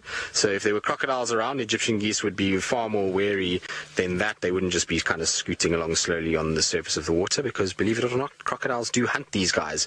I've seen crocodiles in this area taking Egyptian geese quite a few times. So that one can be thankful that there's no crocodiles lurking below it at the moment. Sheila, the elephants will start growing tusks normally at around 4 years old. That's when you start to see the tusks, although the tusks are actually starting to grow before that. So as they're born, those little modified incisors that are inside there are starting to develop, and then, the process goes, and only once they reach about 4 does it actually break past the lip line and we can start to see them.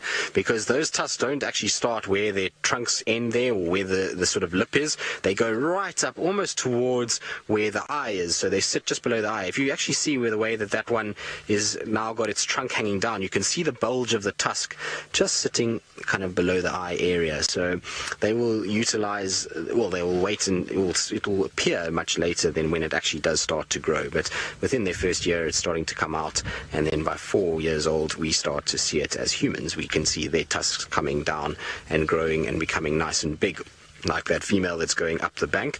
And you'll see also that these guys are pretty adept at going up even sloped areas. Now that's an incredibly steep slope. If I had to drive there, I'd probably roll into the water if I was sideways, but yet these ellies have very specialized feet. You can see they don't have feet like antelope, or they're a little bit more like ours. There's a big circular pad that's there, and they're walking on their toes, and that big fatty pad means that it almost can absorb and can bend and buckle slightly according to the shape that they're walking on. So they can walk on quite extreme slopes like the one that they are busy on at the moment, and that allows them to negotiate some serious terrain. They can actually climb quite high up into the mountains as well.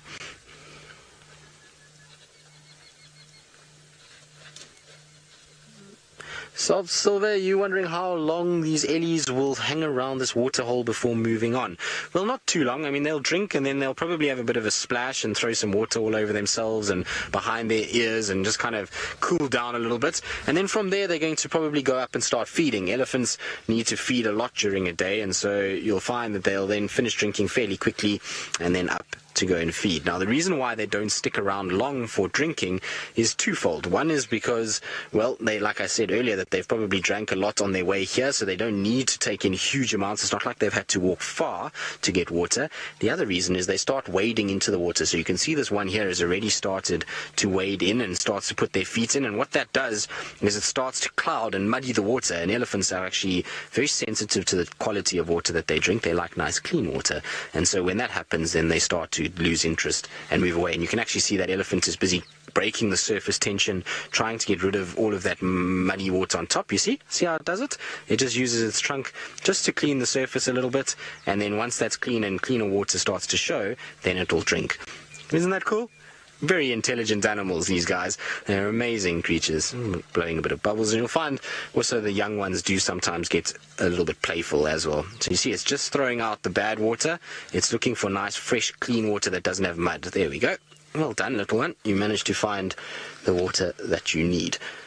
But the rest of them are slowly ambling away now. They're starting to depart, and they're going to go up into the ridge there and start feeding in the nice shady areas. It's probably still a little hot to be in the sun, so they're going to probably spend most of their time feeding in the shade now until that sun sets, and then they'll be able to move out into more open areas where they'll start to feed off grasses and things like that.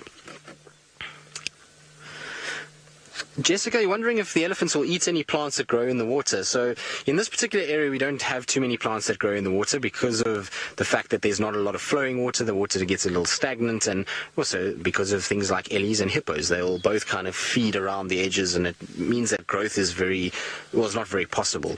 But ellies most certainly do feed off aquatic plants. If you go to areas in Africa called Chobe, the Okavango Delta in Botswana, parts of Zimbabwe, those areas have massive wetlands that have a lot of vegetation that grows in the rivers and then also on those wetland areas, and the ellies will actually swim, where you can just see their trunk sticking out to these banks of vegetation, and then they'll take big swathes of it with their trunk and feed on it. And the reason why they like it is twofold. Is one, because often nobody else can get to it, so it's easily accessible for elephants and there's no competition. And the second thing is that generally it's very soft vegetation, which means that it's good for their teeth. At the end of the day, elephants only get 6 sets of teeth in their lifetime, and so once that 6th set is worn out, that's the end of it. There's no longer any more, and they can then obviously starve to death. So if they go and they eat that softer vegetation, it allows them to protect their teeth a little bit better, and they're able to then survive a little bit longer and live in this world for a much more extended period than if they're eating bark and roots of hardened woody plants like what we get here in the Sabi Sands. Well, no one's spraying everybody at the moment. Very cool to see. It's amazing. We haven't actually seen too many ellies in the last few days. It's been a bit quiet on the elephant front, and all of a sudden they've all just started to come back in the last 24 hours. We're starting to see lots more ellies around. We had a nice big herd earlier in the afternoon, and now this herd, and there was another herd that had already left the waterhole as we arrived. So quite a few of them around, which is always wonderful. It's such an incredible animal to spend time around. They are so social, and their family structures are so tight that they're incredible to watch and to spend time with. Right, well, they're going to meander off into the setting sun, so we're probably going to carry on our safari, but unfortunately that is the end of our action broadcast. I hope that you enjoyed it, and we hope to see you on wildsafariLive.com at some stage. Until then, enjoy your afternoon or morning wherever you may be.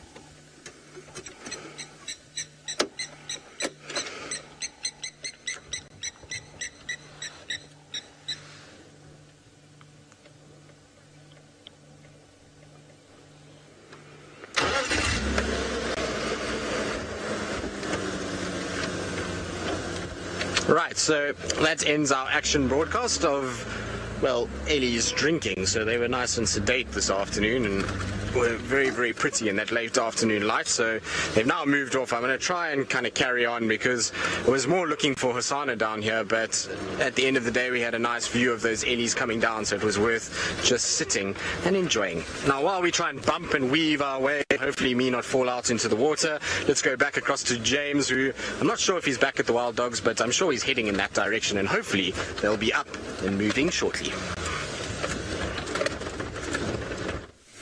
They are up and they are moving. One of them off to the left of where we're sitting, to the left of where you are. And these chaps now getting going. Very exciting stuff. Don't know anything about this pack, I don't think. I don't even know who they are, but they are now on the move. We start the engine. It looks like the Alpha. Oh no, here he comes. He's coming past you, Seb. No, he's too little to be the Alpha. She's too little to be the Alpha. Just waiting for the rest of the pack. Here they come. This is just very, very special. So confident with the vehicle, which is wonderful. Isn't that great? Let me get my fat bonce out of your way. There he is, just examining the high lift jack, which we oiled today. What do you think? Yes? Good. Excellent. I'm glad you like it. Now, of course, wild dogs can be a little bit sort of cheeky this time of the day. They'll get up, move around, and then slump down again. But here we have one about to come sit on my lap. Very exciting. These all look young to me, except the one just to the left there, yeah, under the tree. Yeah, he looks like a big male, well, an adult male anyway. This is fantastic. Scarlett, you want to know how curious they are with the vehicle? The answer is not hugely. And what was really interesting was bringing Ronald in here today. We drove him into the little shade where they were sitting, and they stood up to look at him, and then they went to sleep. They were totally unlike the cats, all of which have come to investigate him, smelt him, pawed at him, and then left him alone. These guys didn't even bother with that. They stood up, and then they lay down again, and that was it. They did not want anything else to do with him. And that's the same with the vehicles.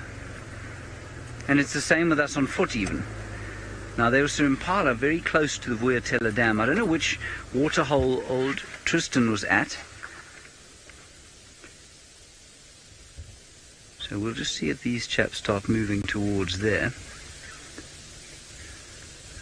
Right, so we know we're near Twin Dams. We're heading towards Vuyatela Dam. If they're close to quarantine clearings. Now, what's interesting here is that normally that urinating on top of one another would be done by the alpha male and the alpha female. So maybe that streamlined creature second from the back, very dark coat, is the alpha female, and maybe that's the alpha male in front. That would make sense. This is very exciting stuff. Now, I know that we are supposed to end this drive at 6:30, so I'm just going to warn you that if these guys go on the hunt, I think given the amount of light we'll have left after 6:30, we will probably extend, if possible, because it would be a shame to waste these fellows on the hunt. So, two what I would call sub-adults and two adults in that little grouping up there. Yeah, the female's definitely taller than the two sub-adults. Not much. She's trotted off down the road. She's saying come on to her man. He's saying okay, and one of their children is now sort of rolling himself in their dung. How delightful. It really gives an impression as to why they smell as foul as they do. Oh, how lovely. Beautiful. Now, that was the first sight that our TV viewers during the 16th or 15th of December show got of a wild dog doing precisely that in the morning. I think the Big Cat Week viewers must have been slightly disappointed that we showed them a defecating dog. And the others are coming to investigate. How wonderful. Delightful stuff.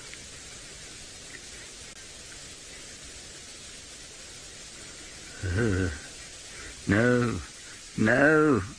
Oh, okay. Phew. Kathy in Ohio, you're wondering if wild dogs and hyenas are the only prey or predators that don't kill their prey before they eat them. No, that is a great misconception, Kathy. I think that the death experienced by a steenbok or impala under attack from a pack of wild dogs is far less traumatic than that experienced by, say, a wildebeest being killed by lions. They will almost always start eating before the animal's dead. One animal around its nose and around its throat, and the others will just start feeding. Whereas these chaps will tear apart anything that they're going to eat. And so it's a great misnomer that they are cruel, wanton killers who create a great deal of pain for their prey. It's a huge misconception. Hyenas, of course, are largely scavengers. I'm just going to sneak forward. In this area, certainly. There they are. They're just doing their begging and reasserting who's in charge. Oh, this is just wonderful. That's very impressive show jumping from one of the dogs there.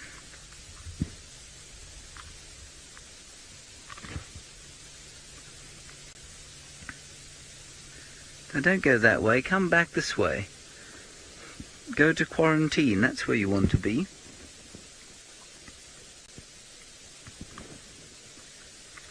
No, just popping up behind us. Let's just wait a little while. They do tend to take a little while to pick their direction.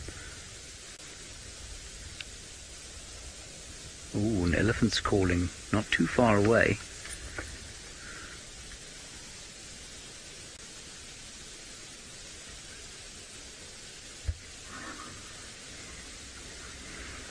Hi.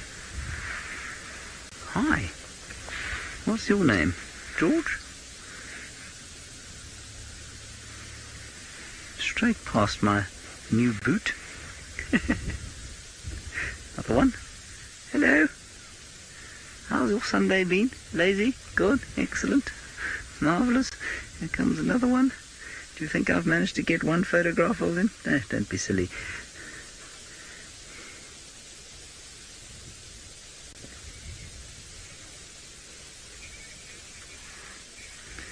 Now, First Lady, you're wondering how many are in this pack, and I actually don't know. We've got 1, 2, 3, 4, 5, 6, 7 so far, 8 coming up behind. I'm going to go with 8. Now, I can't move because they're now getting in the way. Yeah, there are 8 of them. Come on, off you go. Rest of them are going to eat something before you've decided to get moving. We can't move, I'm afraid. We have to wait for them all to get onto the road. Yes, come on, children. I know one shouldn't hurry you, and these days of millennial parents, etc., we have to allow you to do what you want to do. Come on. That's enough smelling of dung. You can't eat that. The same as it smelt yesterday and the day before. That's it. And next, come on. There we go. Now that second last one is also... No, turning round. I think that one's senile. That's quite an old male. Obviously not the alpha. For reasons that are fairly obvious, not particularly proactive animal. Taking life easy.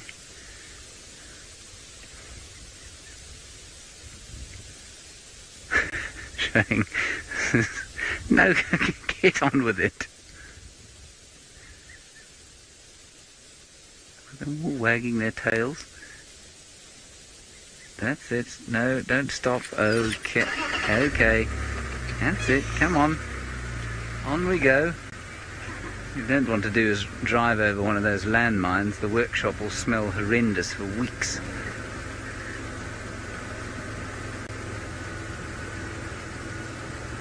Just get out of the way for your hun.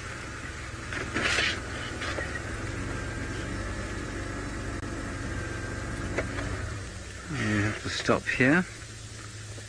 The others are on the road up ahead. They haven't disappeared. This is completely normal. The hunting party normally takes a little while to wake up and get going. So we'll just stay with them, I think. And one of them's laying down. Alright, let's go forward. Watch your heads, everybody. Coming back this way now, over an enormous termite mound that I failed to see. This will be a nice shot of them coming down the road. I just really hope they don't turn directly left from where we're sitting now, because that's a thick block. You can hear the rattling testicular going crazy. Beep, beep, beep, beep, beep, beep, beep, beep, beep, beep.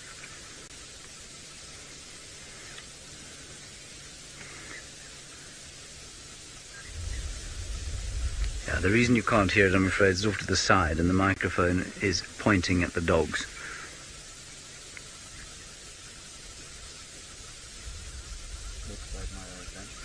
To the left of where you are, Seb. You'll just be able to hear them going beep, beep, beep, beep, beep, beep, beep.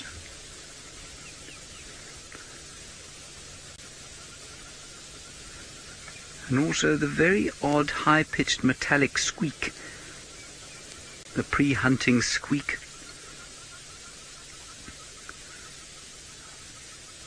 Yeah, there we go. Now we've got a lot more trotting, moving around.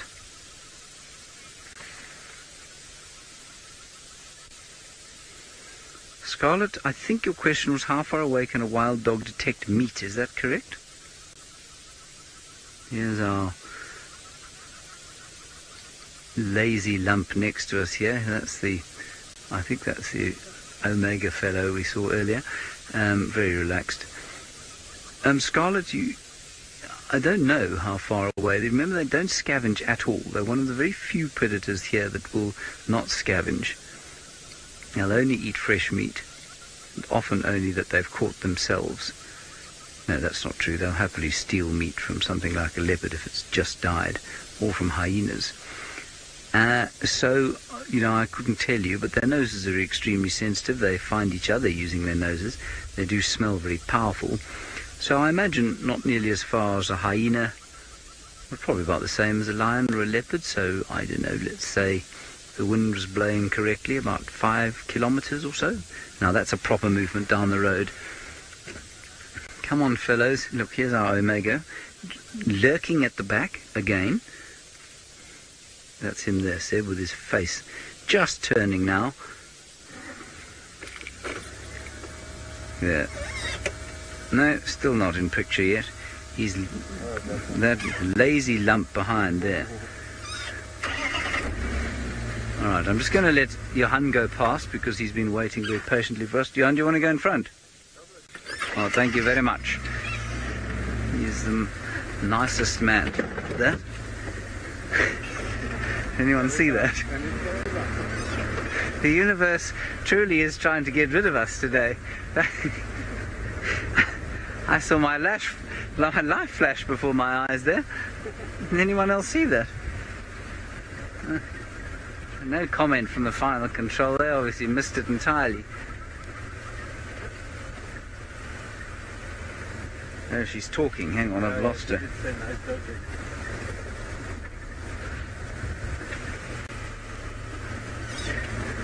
Alright, here we go. Now, there were a big herd of impala around here when we came on drive.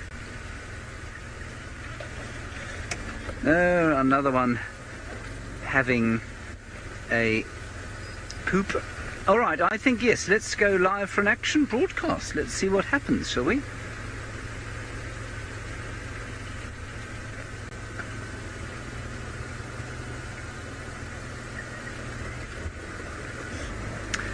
Good afternoon to our new viewers. You are back in the Kruger National Park, Djuma Private Game Reserve. My name is James Hendry and we're watching a pack of 8 wild dogs. They have just got up. They have been sleeping the whole day after a large meal this morning and they're on the hunt. The sun is about to set. This is the perfect time for these crepuscular hunters to get on the move and try and find some prey. Please send us any questions you'd like to. Send us your comments. We'd love to hear from you as we follow these dogs on the hunt. They're heading towards a waterhole where at this time of the day they may well expect to find some impala, nyala, other antelope. Impala will be the main thing that these dogs like to eat.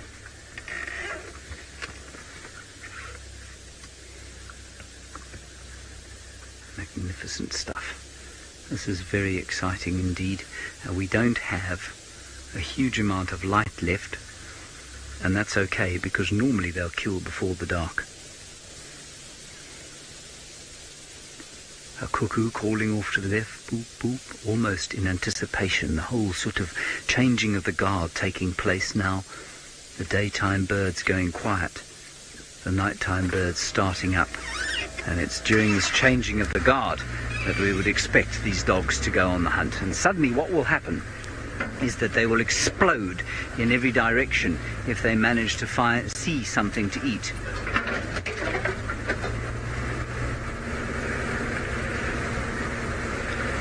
Hello Zishan, you say you thought wild dogs didn't hunt at dusk? Well Zishan, these wild dogs, don't take my word for it.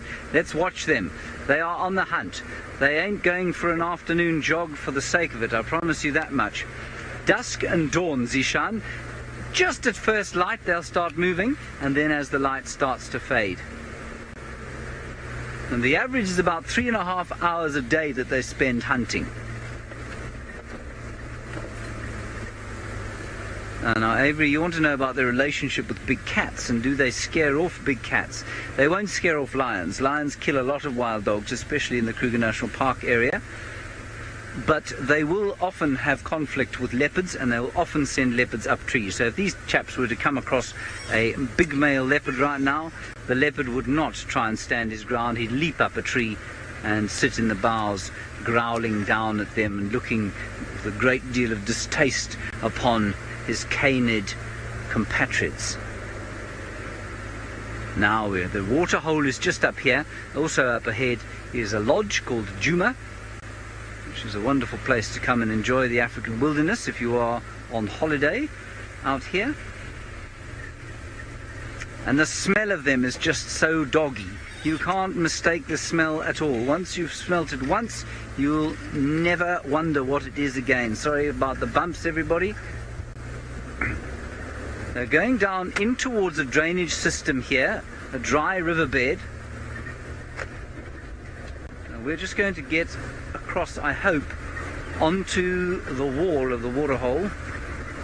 Otherwise we're going to struggle to see them if they go into the drainage system. I'm just looking, keeping my eye open for any kind of potential prey there might be in the area. I don't see anything. There they are sitting now, just waiting, having a smell. Perhaps an impala defecated there. Please don't go down that way, dogs. It's going to be nigh on impossible to follow you. Now, Tammy, you're wondering about the social structure. Is there an alpha dog? Absolutely there is an alpha dog in this pack. Alpha male and alpha female. They run things in a pack like this. We're just going to sit here for another 2 seconds. Yeah, they're coming back. Good. Okay, we won't take the gamble to move just yet. So, Tammy, alpha male, alpha female, stratified social structure, male and female. There are some impala. I can see them on the other side of this waterhole. This could turn into something quite spectacular. Let's see where they go. They come past us now. It's an inexorable trot. Now the impala won't alarm call at them. They'll just run when they see them.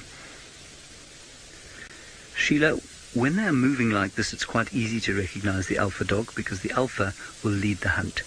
He'll start off leading the hunt. Either he or his consort, the alpha female, will start the hunt. Okay, I'm going to have to move. They're on the wall here. We've got one more lazy fellow. This fellow has been lazily walking behind them the whole afternoon, showing very little initiative. He is definitely not the alpha. He may be the omega animal. All right, now, the impala on the other side of the dam. There's a nyala there as well. Big nyala, probably not too big if they were desperate, but there are so many impala here. Yeah, you see, I'll just see if I can spot the impala. You see them there, Seb, just in the woodland. Lee, you're wondering about why their tails are white. Well, Lee, it's because they have to move through thick bush, often trying desperately to keep up with each other. And a white flash at the back makes it much easier for them to follow each other. That's why we think they've got white tails.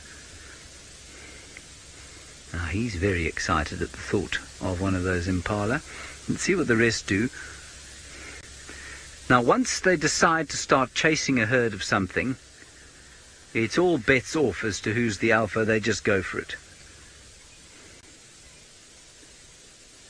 I think those are a little bit far away from them.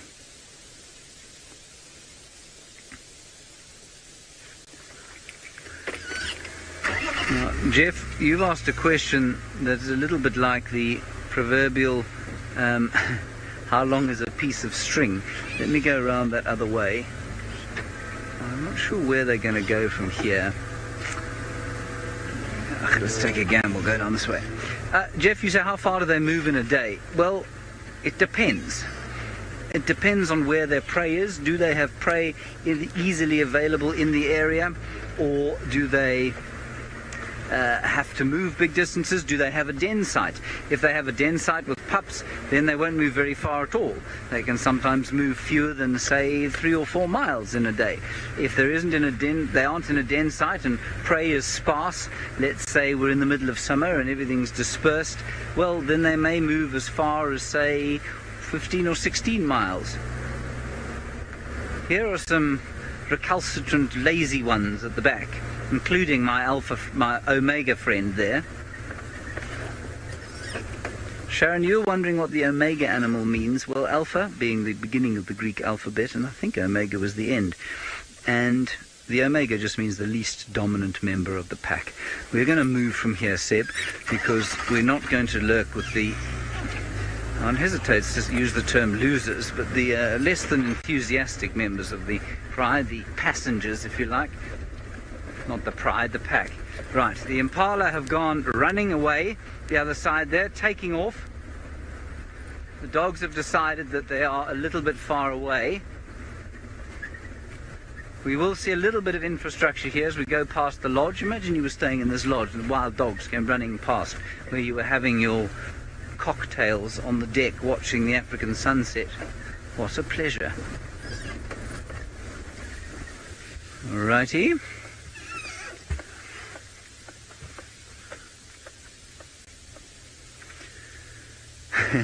Well, Fiona, just the same reason that the big bad wolf had large ears to hear Little Red Riding Hood. They've got big ears because they use them a lot, and they're like little satellite dishes, and they are moving independently of each other. And the reason they need such big ones is that they find each other after and during a hunt using sound quite a lot. They will use smell and they will use sight, of course, but they will make loud whooping sounds to try and find each other during the course of a hunt. Aren't they magnificent? For those of you who are vaguely interested in sort of my preferences, these are my favourite animals out here. Let's just move a little bit round the front and try and get a front-on view of them. Patrick, you're wondering what they'd like to prey on. Well, impala, normally, they are the most common antelope here, medium-sized antelope. They'd be this sort of, I'd say they'd make up about 75% of the diet of a pack of dogs like this. They will also kill things like scrub hares quite frequently, but often we don't see that because they're devoured in seconds. Then they would take on something the size of a nyala. It's not unheard of for them to take on wildebeest and zebra as well.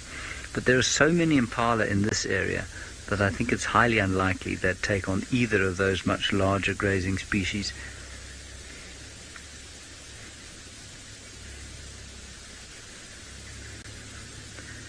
Well, it seems like things are calming down here.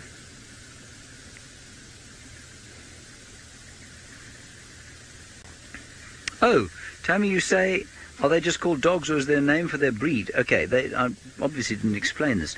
They're not a breed of dog. They're a totally distinct species of dog called Lycaon pictus. That is their Latin name. Their English name is the African hunting dog, or the Cape hunting dog, or the African wild dog, sometimes called the painted wolf of Africa. And they are not related, well, they're related to domestic dogs, which of course are related to the wolf, but they are not capable of interbreeding with domestic dogs. They are susceptible to the same diseases, but they're not capable of breeding with them, or indeed, we don't think, with any other extant canid species, so with no other dog. All right, now they're heading up towards a clearing where normally there is quite a lot for them to eat. No, they've turned around again. Very indecisive pack, this. Obviously not very hungry, because I think they ate very well this morning. There's our omega friend. I'm trying to think of something complimentary to say about him. I guess he's just not very type A, you know. He's lived a very relaxed and un-goal-orientated life, which I suppose dogs probably meant that he's lived longer.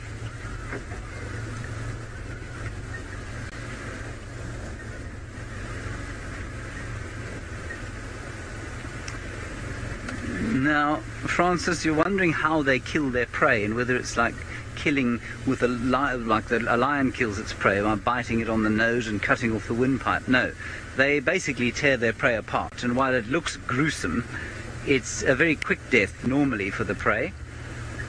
And in fact, the prey often doesn't even know what's hit it, especially if it's a scrub hare or a steenbok, something small like that. Now, we are getting quite close to the camp, so if you see fences and small children running around, no, you won't see any small children, I'm joking about that. But if you do see some infrastructure, that's what it is.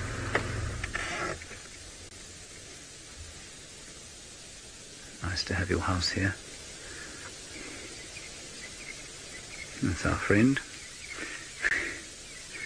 Just checking out the scene at the back, waiting for a meal.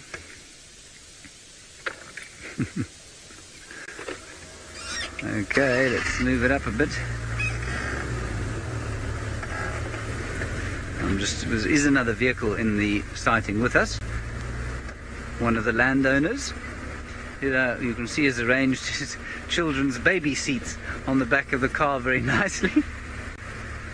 Whether they will remember their time as youngsters, sort of 2 years old, watching wild dogs on the hunt, I'm not sure. What a way to grow up, eh?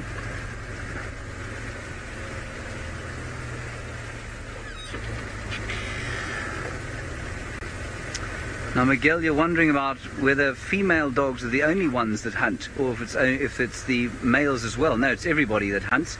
Now, I'm just going to tell our final control room, who are helping us with the broadcast, obviously, these guys are going to come right past you. So, if you want to pop your heads out the door, would be a good idea. Wild dogs are pretty harmless to people on foot. They're going straight towards now where we live. Hi guys. It's very strange because I would imagine there'll be lots for them to eat up there. Maybe they're thinking that the animals will be heading into the woodlands, or they'll try and flush them out of the woodlands. Just quite thick in there, so I've got no sight. Oh, I do have sight. Here they come. They're running straight towards our camp. There they are. Oh, this is just wonderful. Of all the places they've chosen to hunt, it's outside our camp. Very exciting indeed. Gorgeous African sunrise in progress off to the left. You can just see the colours in the top of your screen. And now let's turn down towards our camp.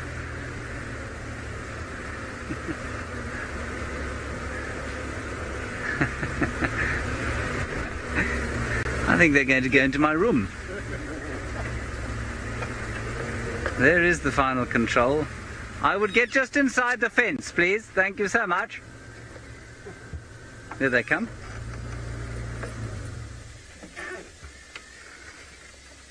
Now, you might just be able to hear the guinea fowl calling.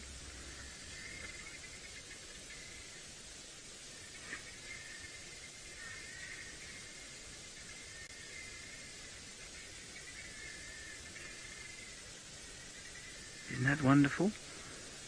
Now suddenly they've realized they're quite close to human beings. Well, they've been chased by a bird. They got chased by a bird. Let's just turn around here.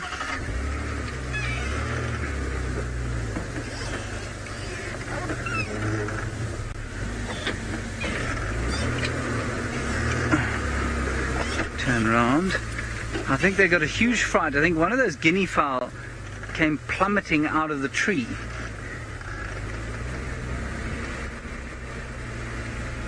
Let's see where they go now.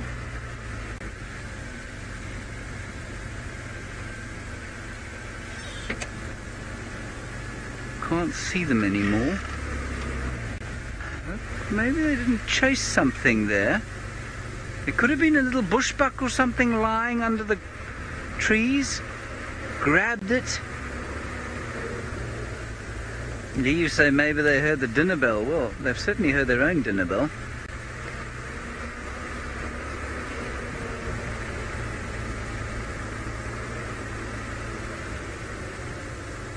They've gone straight down towards the other camp.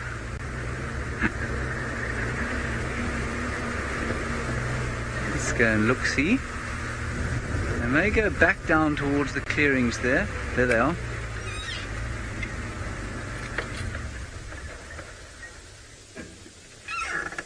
Can you see them there, Seb? A little bit of a gap there. So their movement just slightly arrested by the fact that there's a great big camp in their way. I'll just sneak slowly further down, Seb. We might get a slightly better view. There they are. Two stragglers. No doubt our friend Harry the Omega is probably just behind. That's him there. Hello, Harry. Just called him Harry now. It's not his real name. Don't know what his real name is. Probably Fido, something like that. I don't think it's Fido either. Look at them picking their way down through here. Isn't it wonderful? Yeah, I think there might be. That pool, you say, you think they're looking for the best camp to spend the night in. That's entirely possible. I cannot get through that area because there's what we call a hippo fence, an elephant fence. So they'll get under it, but we won't get this car underneath it.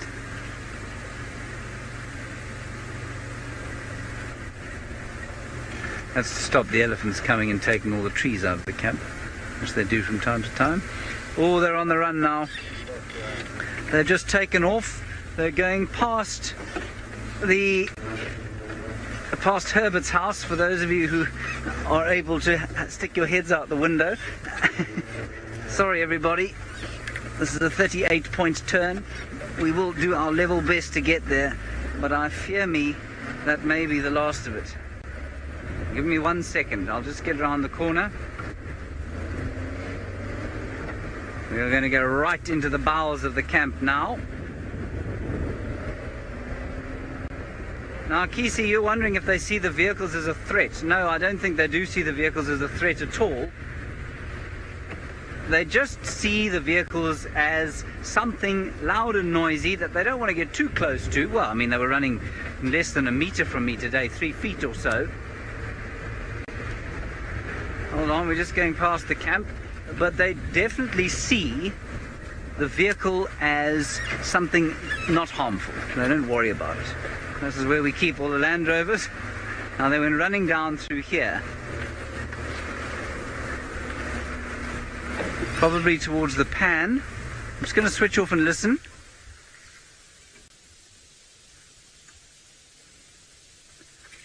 I think they've gone down towards, there's a little pan over there. We won't be able to get there from this direction. Bear with me, let's try, just quickly go around the corner there and see if we can't spot them once more. They definitely seem to take off after something. I don't think they're in the garden here. I think we'd hear them twittering at each other. I know this isn't the wildest scene in the world, everyone, but this is where we live. We have to live somewhere.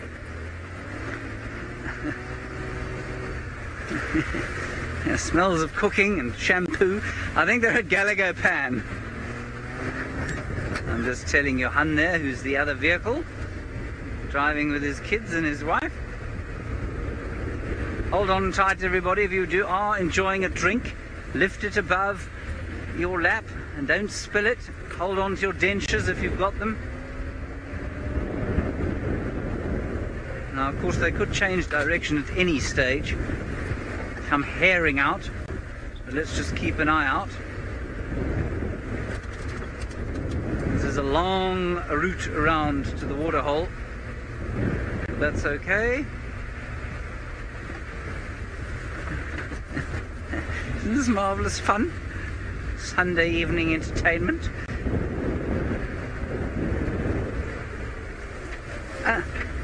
There's a baby impala. and a whole herd of impala. I'm not going to stop for them. Those wild dogs could easily come trampling up here. Now, Sharon, you say this has you on the edge of your seat. I've nearly fallen out of my seat a few times going around these corners.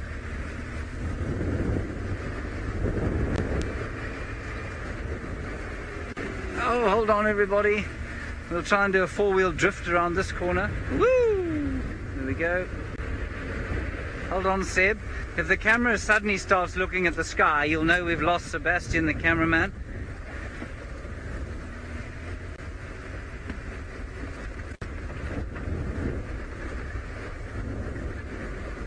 Nearly there. There's a clearing just around the corner here. I fear me they may well have passed it already, though. They could also easily have killed. Woo, that was a four-wheel drift.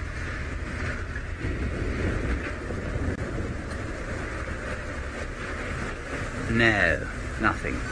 Let's listen. They came from there, basically.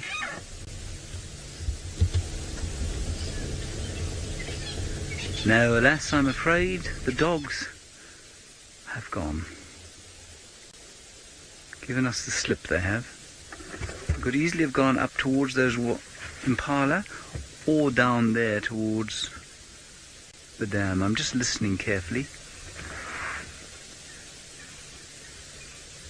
I don't hear anything, I'm afraid. Just quickly call Johan. Johan, there's nothing here at the pan. Anyway, everybody, that was wonderful. I'm going to do one little circuit around to see if I can find them. If we can find them, then we will go live again and we'll hopefully catch them hunting something. If not, well, it was a wonderful Sunday evening's entertainment. Please do join us further. Keep watching your social media notifications for further magnificent live broadcasts from the Sabi Sands in South Africa and the Masai Mara in Kenya.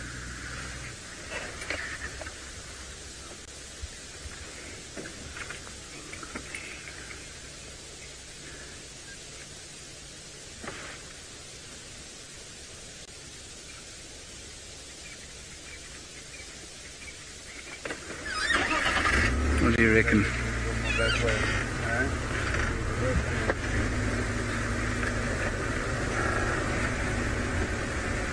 Oh, we're still with the internet viewers. Wonderful. Hello, everybody. Well, why don't you just stay with me for 2 minutes? We'll go around the corner here, see if they're there. If they're not, then I'll let you get on with the rest of your day. 7, I reckon, maybe this way. Johan's gone the other way to look there. No tracks on the road. They may have looped back. They looked like they were chasing something through here. Anyway, let's just quickly go around the corner here.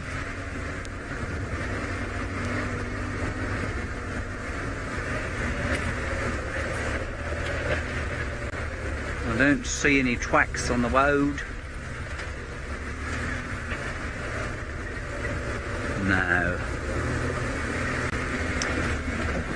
All right, everyone. That's going to be it, I'm afraid. I think we better roll the credits. Are we rolling the credits? I've always wanted to say that.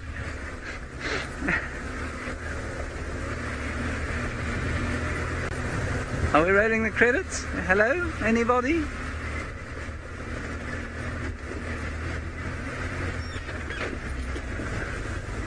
Oh, we're not rolling the credits yet. There's Nyala. Alright, we're rolling the credits. I'm so glad I got to say that. Thank you very much for joining us today. It was marvellous.